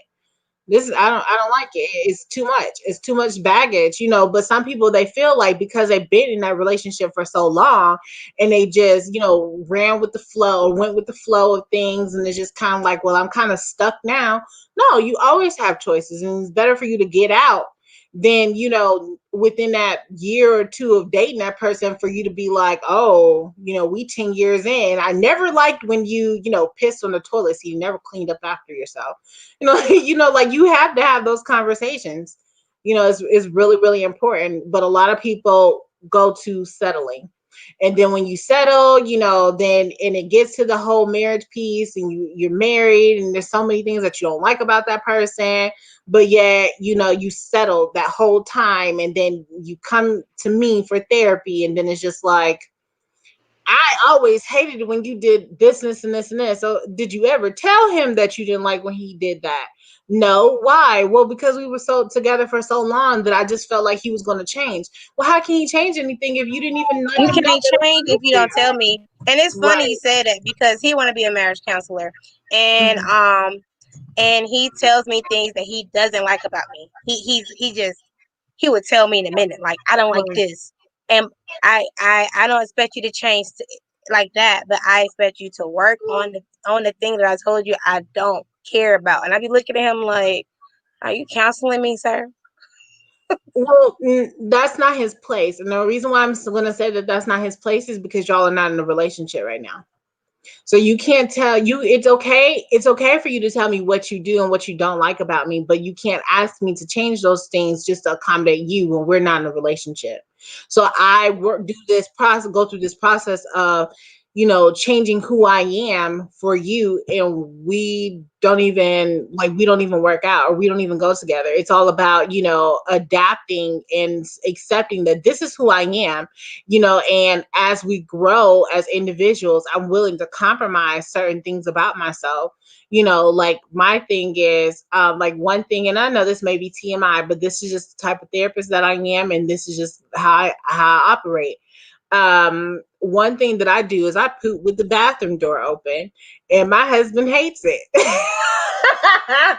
He hates it. He's like, can I you do the turn on same the fan? thing. Can you shut the door? Nobody wants I to like smell the door all open. that. I don't know why. I love it open. Well, I do it because I like to have, like, this open concept of space. and being able to breathe, and like, even though it might not be the freshest air, I like to be able to breathe in some type of air, and for, him, it's just like, that's so rude, that's so disrespectful, because nobody wants to have to smell your stuff. And it's like, okay, well, we got upstairs, downstairs, you can go upstairs and you ain't got to smell it, and when I'm done, I'll turn on the fan and put on the air freshener, and we good, and we've been together for so long, and I still haven't fixed it, but You working towards it. we're working towards it. I've got a little bit better. I halfway closed the door, so that there's a compromise right there. So yeah. Yeah, I can understand that. I'm shocked that nobody got no questions for you. Like, it's people watching, and I know it's I just don't. There got no questions. It's crazy. Yeah. I'm shocked. Yeah. I'm super shocked. Like, if I would have been in the audience, I'd have been asking you so many questions. Like, I think that sometimes with certain, even because it was 2 of your episodes that I watched before, and when you did your Q&A, I didn't ask any questions, but it was all a matter of processing and taking it in. So sometimes, people have to take some time to like process process it, and then they'll have questions afterwards. That's why it was important for me to provide the email address, because it's like, you have questions, reach out later, and also there's this whole thing of, if I'm on live, I'm live right now, and I ask this question, I'm going to be asking a question where I have to hear you repeat that question out loud, and I'm not ready for that, so that is actually a great point. I that's a great point. I try to think of everything from a different point of view, but I thought about that once before, because at first I was on live the regular way on Facebook. We all know the regular. You just go on your phone, hit live. Yeah. Or your computer, hit live. But I elevated to this software because I liked the way it looked. I thought it looked better, and I was like, okay. And then when I started posting the comments on the screen, I started to notice people still watch, but the comments started to deflate.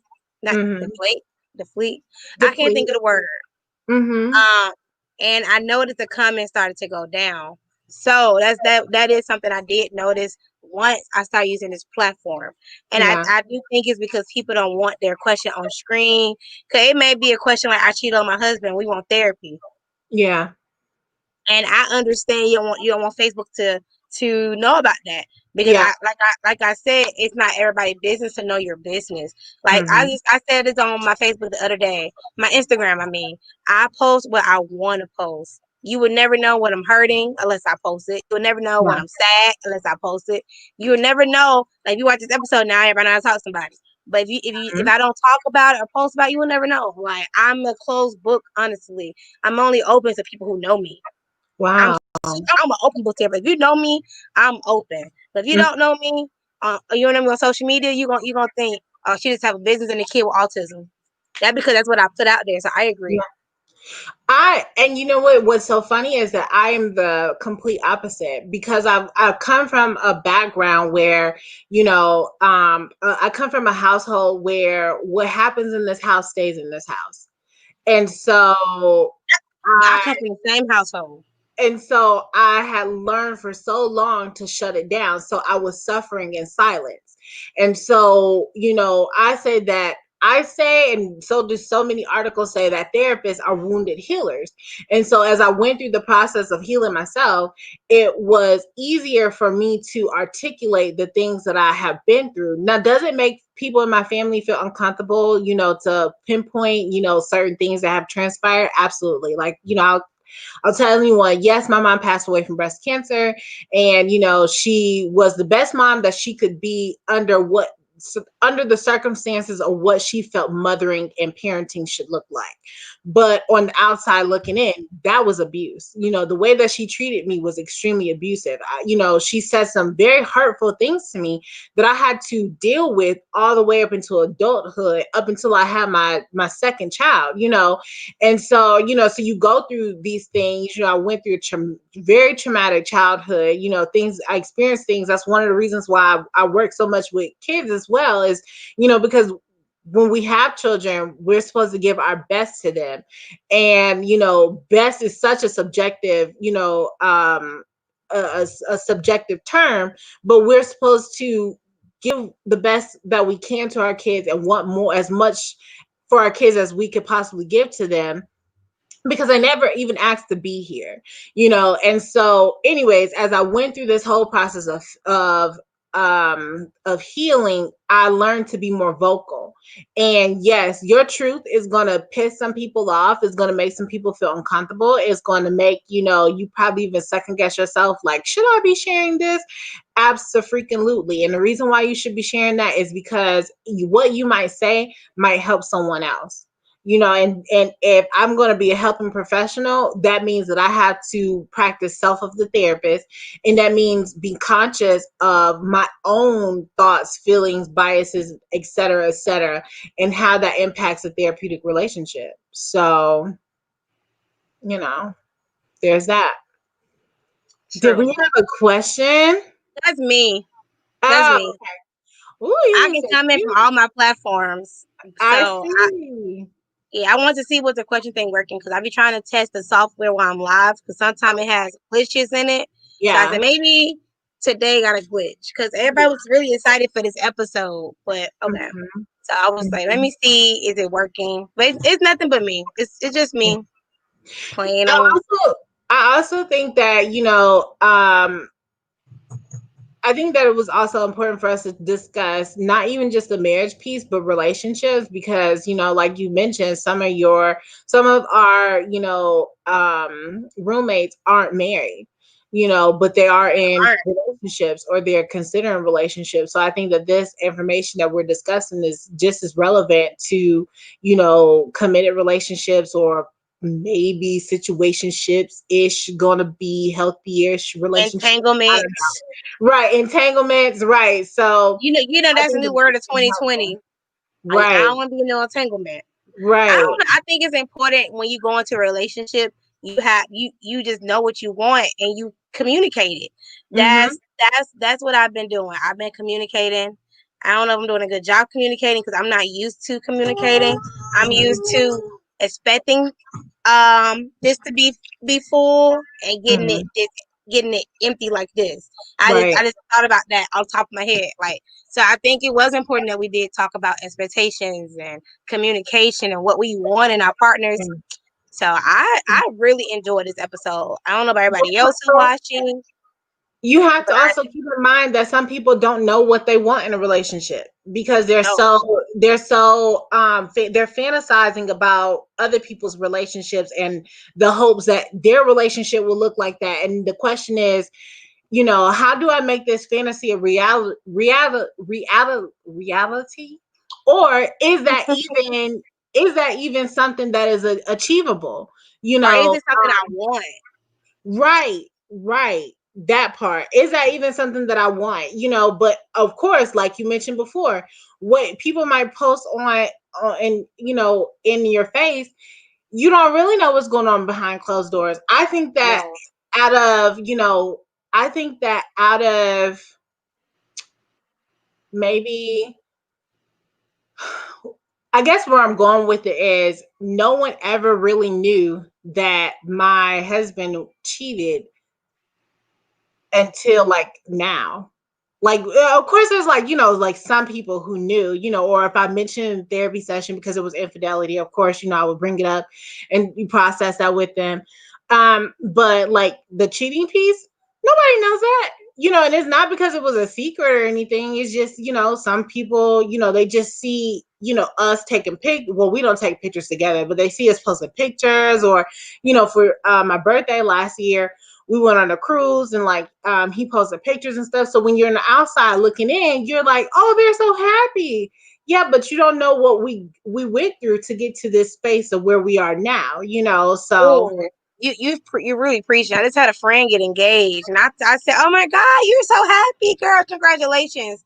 And mhm. honey, child, Mhm.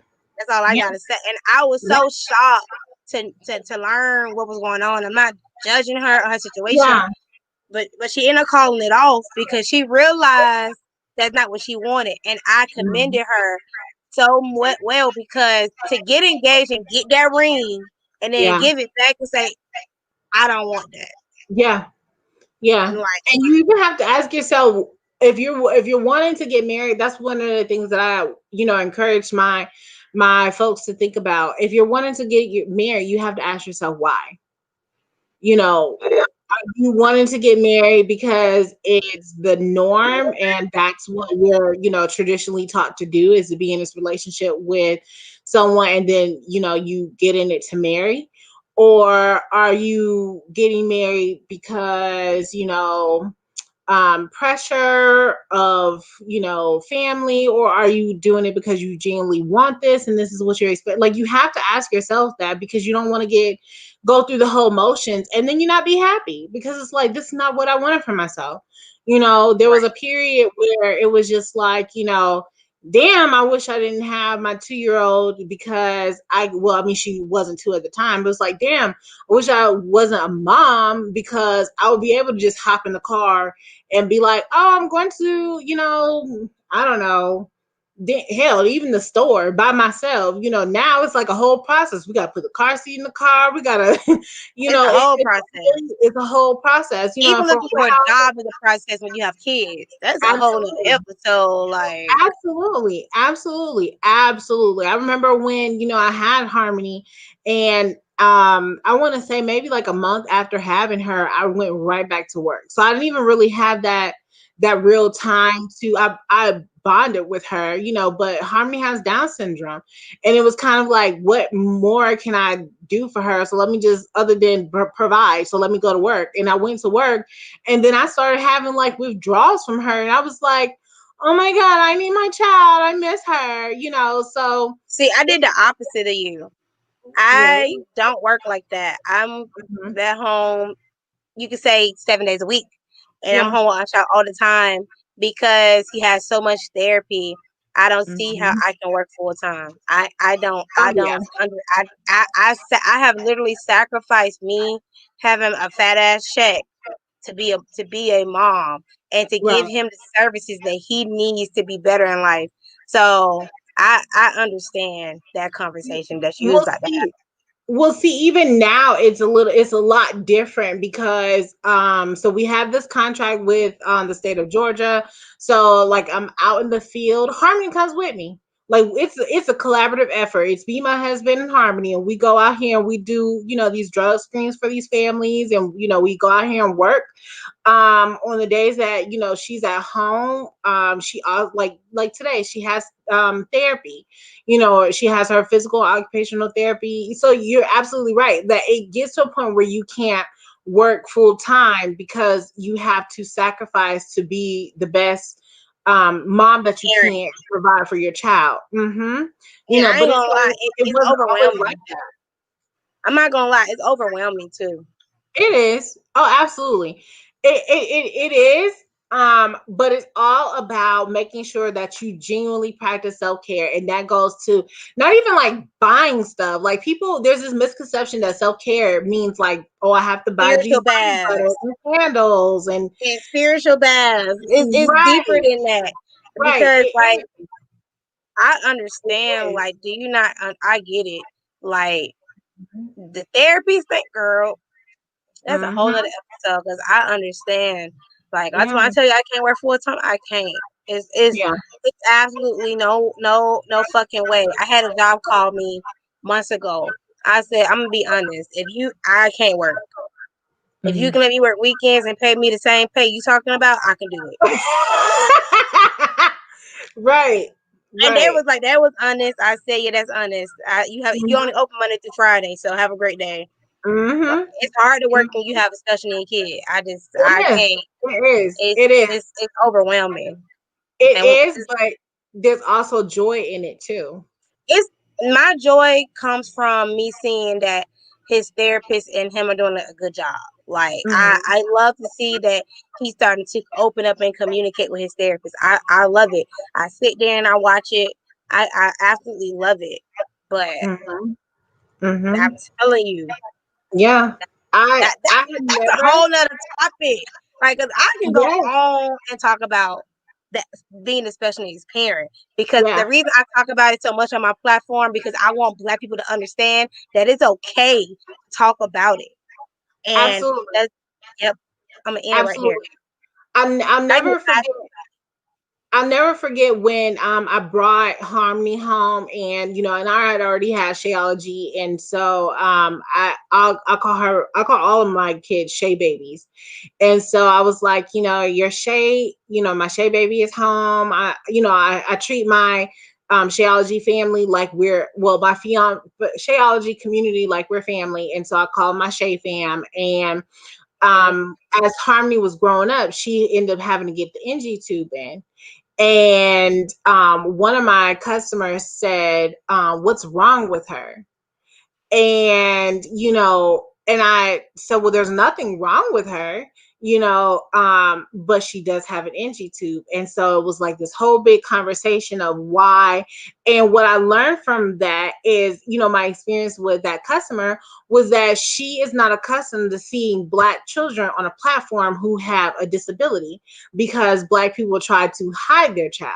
Just like, when you and I had the conversation and you were saying that your son doesn't speak. And it was just like, oh, that's a beautiful thing for you to have shared that, because nobody like talks about that, and it's like, so for myself, when I do my parenting classes, I always say, embrace your child's disability and should vocalize their deficiencies, because that is actually empowering to them, so it makes them feel like I You're might the have first this person to issue. ever say that. Like, I Yeah. think it's important that, like, I am so open about my son having Hmm. autism.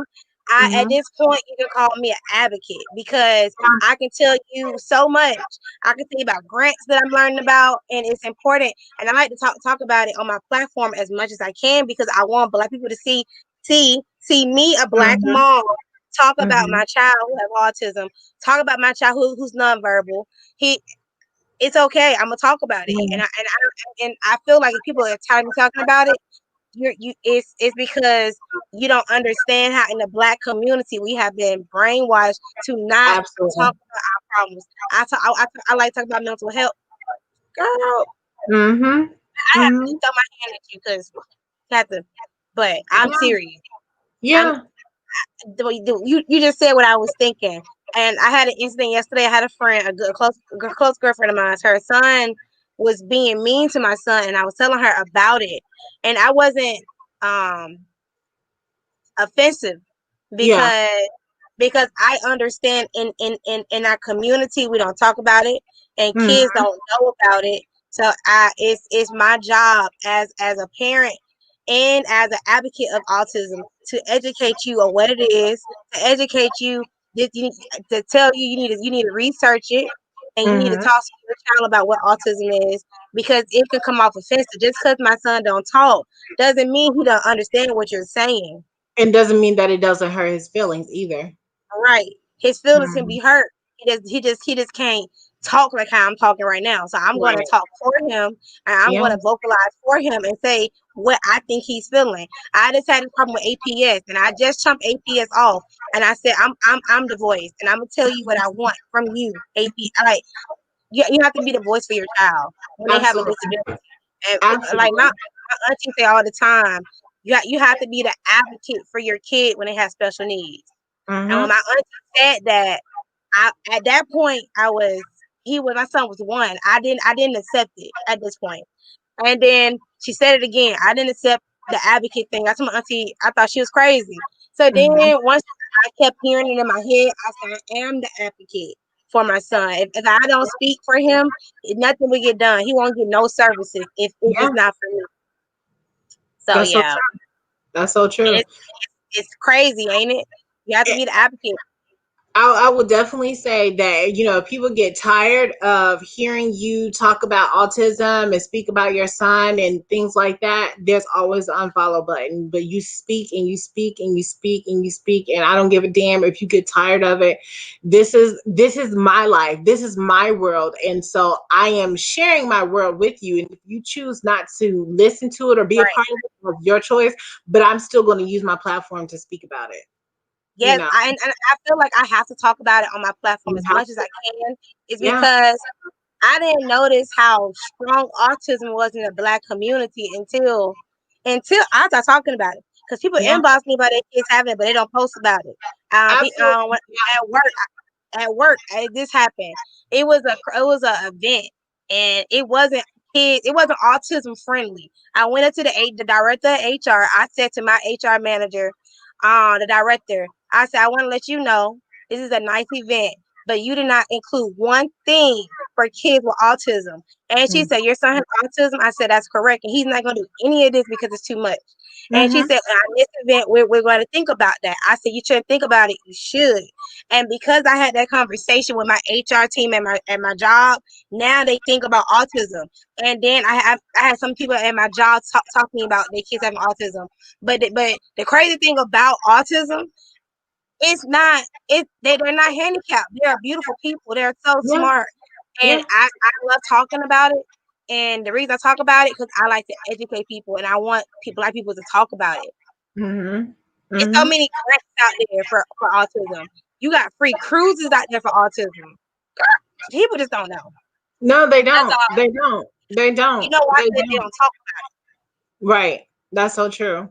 That is so true. I'll never forget, like, Harmony is the first person that I've ever interacted with or had known of that had Down syndrome. So when she came, so of course, but when I was pregnant with her, I'm doing all this research and I'm just like, oh my gosh, what did I do wrong? Why did she have Down syndrome? You knew when you was pregnant? Yeah. Oh. And so I had known about it, and I was so distressed from reading Google that I actually was going to get an abortion. And then the day of the abortion, she kicked the shit out of me. And I was like, nope, can't do it. And it's a good thing that I didn't, because she's here. But, like it was like this big thing where, like, my husband was like, well, you get to name her because she still is a thing. And he was just like, but we were already, like, I had called, set up an appointment, everything. And I felt bad, I felt remorseful because it was like, at that stage, she could feel things, so she could feel pain and things like that. And so, I was just like, yeah, I can't do it. And then she ended up kicking the shit out of me. And I was just like, yep, definitely not doing it. And I will tell you that she is the best thing ever. She had 2 open heart surgeries.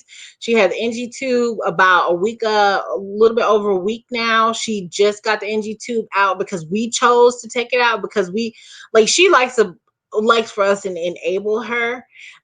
So she didn't eat by mouth, and if she did, it'd be like little things. Now, like today, I found out that she likes ice cream. Like, she was trying to fight me for my Nutty Buddy. Like, sis, like, what are you doing? That's mine, So I mean, it's a lot of things, like, that I've learned about children with Down syndrome, and I had no idea that there's so many Black kids, who have Down syndrome. I want to talk to you offline because I got a story for you, and my followers already know from one episode. When I was pregnant, it was a 50-50 chance that I still have Down syndrome. Yeah. I did so many tests. That's a scary thing when you don't know what the hell Down syndrome is and how it will impact. I didn't research it. I was just depressed. I didn't research it. I refused to get on Google and look anything up. Really? I unfortunately had a high risk doctor who was an asshole. So he asked me if I was going to abort the baby. Like he was like, I can give your doctor, your OB, the information to get an abortion. He was like, because you don't like, in essence, what he was saying was you don't want to have to raise that. And so that's what kind of like prompted me to research, because I was just like, dang, if the doctor is telling me, like asking me if I wanted to get an abortion, then maybe I shouldn't go through with this, but like I said, it was the best decision. But yeah, that like when women find out that they could potentially have a child with Down syndrome, like it's depressing. I say that it compromises the pregnancy because it puts you in this space of like, Put you in a negative. Put you in a negative yeah, mindset. yeah, absolutely. Even when you pushing the baby out, it's like I said, my pregnancy was different. That's all I want to say. Like, because the 50-50 chance he was gonna be a stillborn or have Down syndrome. So that's even worse. So I didn't get attached to that child for a while because I wasn't sure. I was like, okay. Did you go through postpartum depression? I did, even though some people don't feel like I did. I did. I was really depressed. I was really, really depressed. Yeah. Postpartum depression, just like depression, looks different for everybody. So whoever said that, oh girl, you're not depressed, you're not experiencing postpartum, you can't tell me what my depression looks like. So, and I used to tell him that you can't tell me how I'm feeling. Like I'm not okay. I'm mentally not myself. I am not here. Yeah. Now when I had my child, he was beautiful, but I still wasn't near. I was like, I have a child now, so let me get my brain together. Yeah. It was a lot. For me personally, it was a lot. Yeah. So, and I had my son at 27. Okay. Yeah, 27 and 30. 27. I do the math. Yeah. Yeah. I had him at 27. Yep. So yeah, me having more kids, I just pray I don't go through that again. I hope it's a beautiful process the whole way through. Praying. But my process with him was not a beautiful process. It was scary, sad, depressing. It was all type of emotions. Absolutely. I definitely experienced, of course, not the same things of you, but those same emotions, I experienced them throughout the entire pregnancy, from the beginning up to the end. The day that I found out that I was pregnant, it was the anniversary of my mom's passing. So it was kind of like, I'm always laughing at things that are serious. So like when the doctor came back and was like, congratulations, you're pregnant. And I was like, and she was like, why are you laughing? And I was like, oh, you for real? And then I just started crying, so, from that day, every emotion, was just like happy, sad, but the happiness lasted for just a little bit because there was always something that would interrupt that joy, and that's why when I was pregnant with Lyric, I was like, oh, this is going to be a great pregnancy and I'm going to, enjoy it. I didn't get that. I didn't. I feel you. Like I'll be happy for one day and I'll be like, oh. And I went through some trauma in that pregnancy that I'm not going to discuss on here, and I can tell you off here. But I went through some trauma in that pregnancy, and that trauma had to. I wish it didn't happen, but that trauma had helped me grow a little bit. But I went through some trauma in that pregnancy. I ain't gonna lie. I was depressed, and thank God for my friend. My friends will always pop up. She just stay coming to check on me. But she knew I wasn't okay because I wouldn't talk to nobody. You see how I like talk? I didn't talk to nobody. I didn't want to be bothered.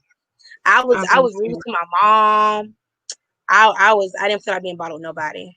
Right. My mama hated me while I was pregnant. I think I didn't talk to her. She made me mad. It's okay. Because I learned. I was like, this comes from your side of the family. Why are you over here? Why are you messing with me? I know I was rude to my mama. Yep. Yep. I don't even think I never apologized for that. But it's okay. I was just about to say, don't apologize for your experience, especially during pregnancy, because you're not yourself. You know, you go through so many hormonal imbalances that, that you project those feelings, those fears, that sadness onto other people. And even though, it's never the intent to do so, it happens, and you can't apologize for that, because the other person receiving that should know that it's not you, and that's never anything that I you don't want. think she was really mad at me. She never brought it up, honestly. She never Yeah, brought it up. She yeah. brought it up in that moment, and then she never brought it back up again. So until I just thought about it. Zachariah, stop. Y'all should be used to my child by now, especially on here. Right. Yeah, I didn't see him jumping, and my camera was moving. He is jumping, because I'm always in my bed. So they're used to like Okay. my right here is my little what is right here? My butterfly. They used to my butterfly, and I want to change it up and do like you already know. Right, right. It was So very nice. yeah, thank you. I'm happy that I did it. It I was gotta get very used to it. See, I gotta get used to it. Like I got a whole pink wall. But anybody have any questions, you guys, for me, Miss Terry? I see we have viewers. I have some loyal viewers. Y'all been here the whole time. Some of y'all been here the whole time. right, right. So tell me, talk to us. If you don't want to put your question on the screen,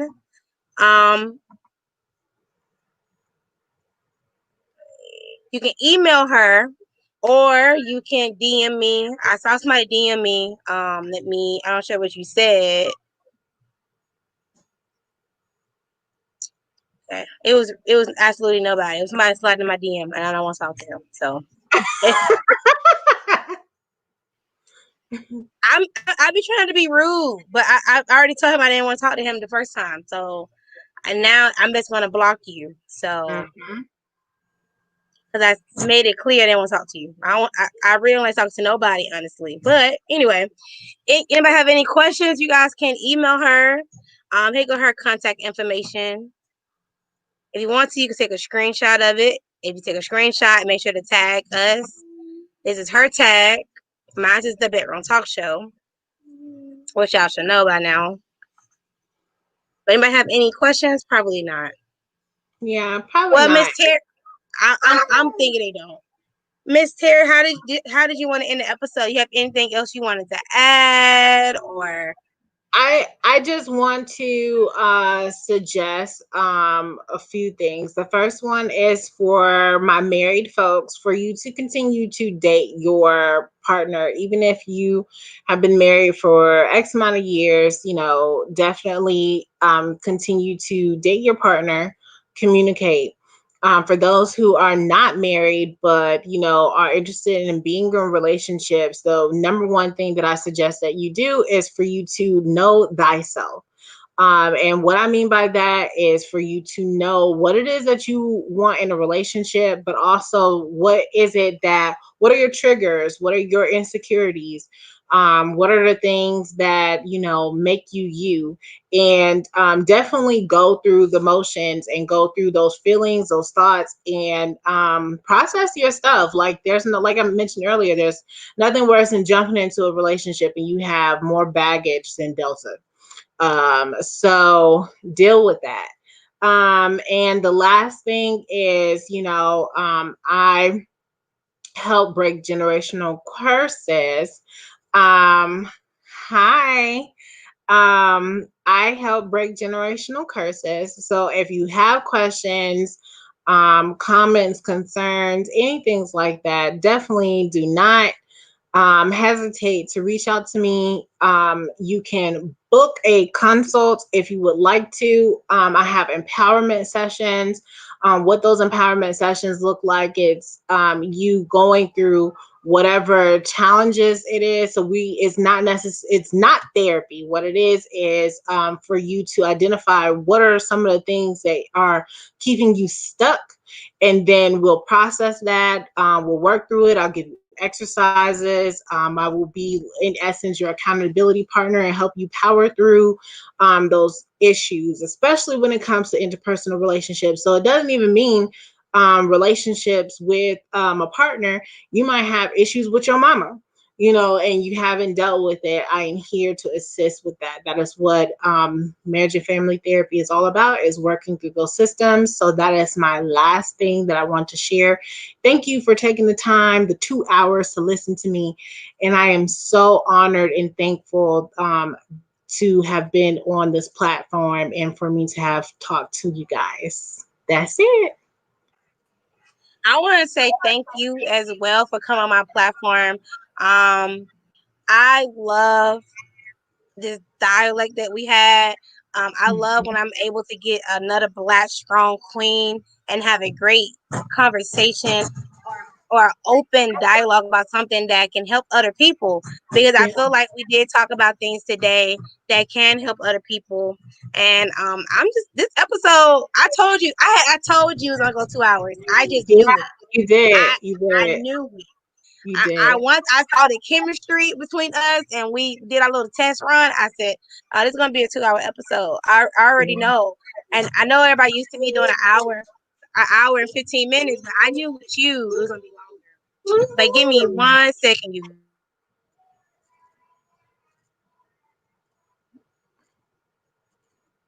That's him getting my attention. That's the funny part. He has his way. But I want to say thank you for coming on this platform as well. I really enjoy having you. You making me want to reevaluate some things that I need to like really write down and figure out. I really thank you so much. I'm pretty sure you have some other people who watch, because I really enjoyed it. But with that being stated, you guys, this is the Bedroom Talk Show. I go live every Monday at 7 o'clock. On Mondays, you can follow me on the Bedroom Talk Show on Facebook, Instagram, YouTube, and Twitter. But I'm your host, Crystal J. And I'm Terri Smith. And we really enjoyed you guys just hanging out with us for 2 hours. Like, I really enjoyed all you guys. I hope you guys enjoyed everything. Thank you guys so much. With that being stated, bye, you guys. Bye.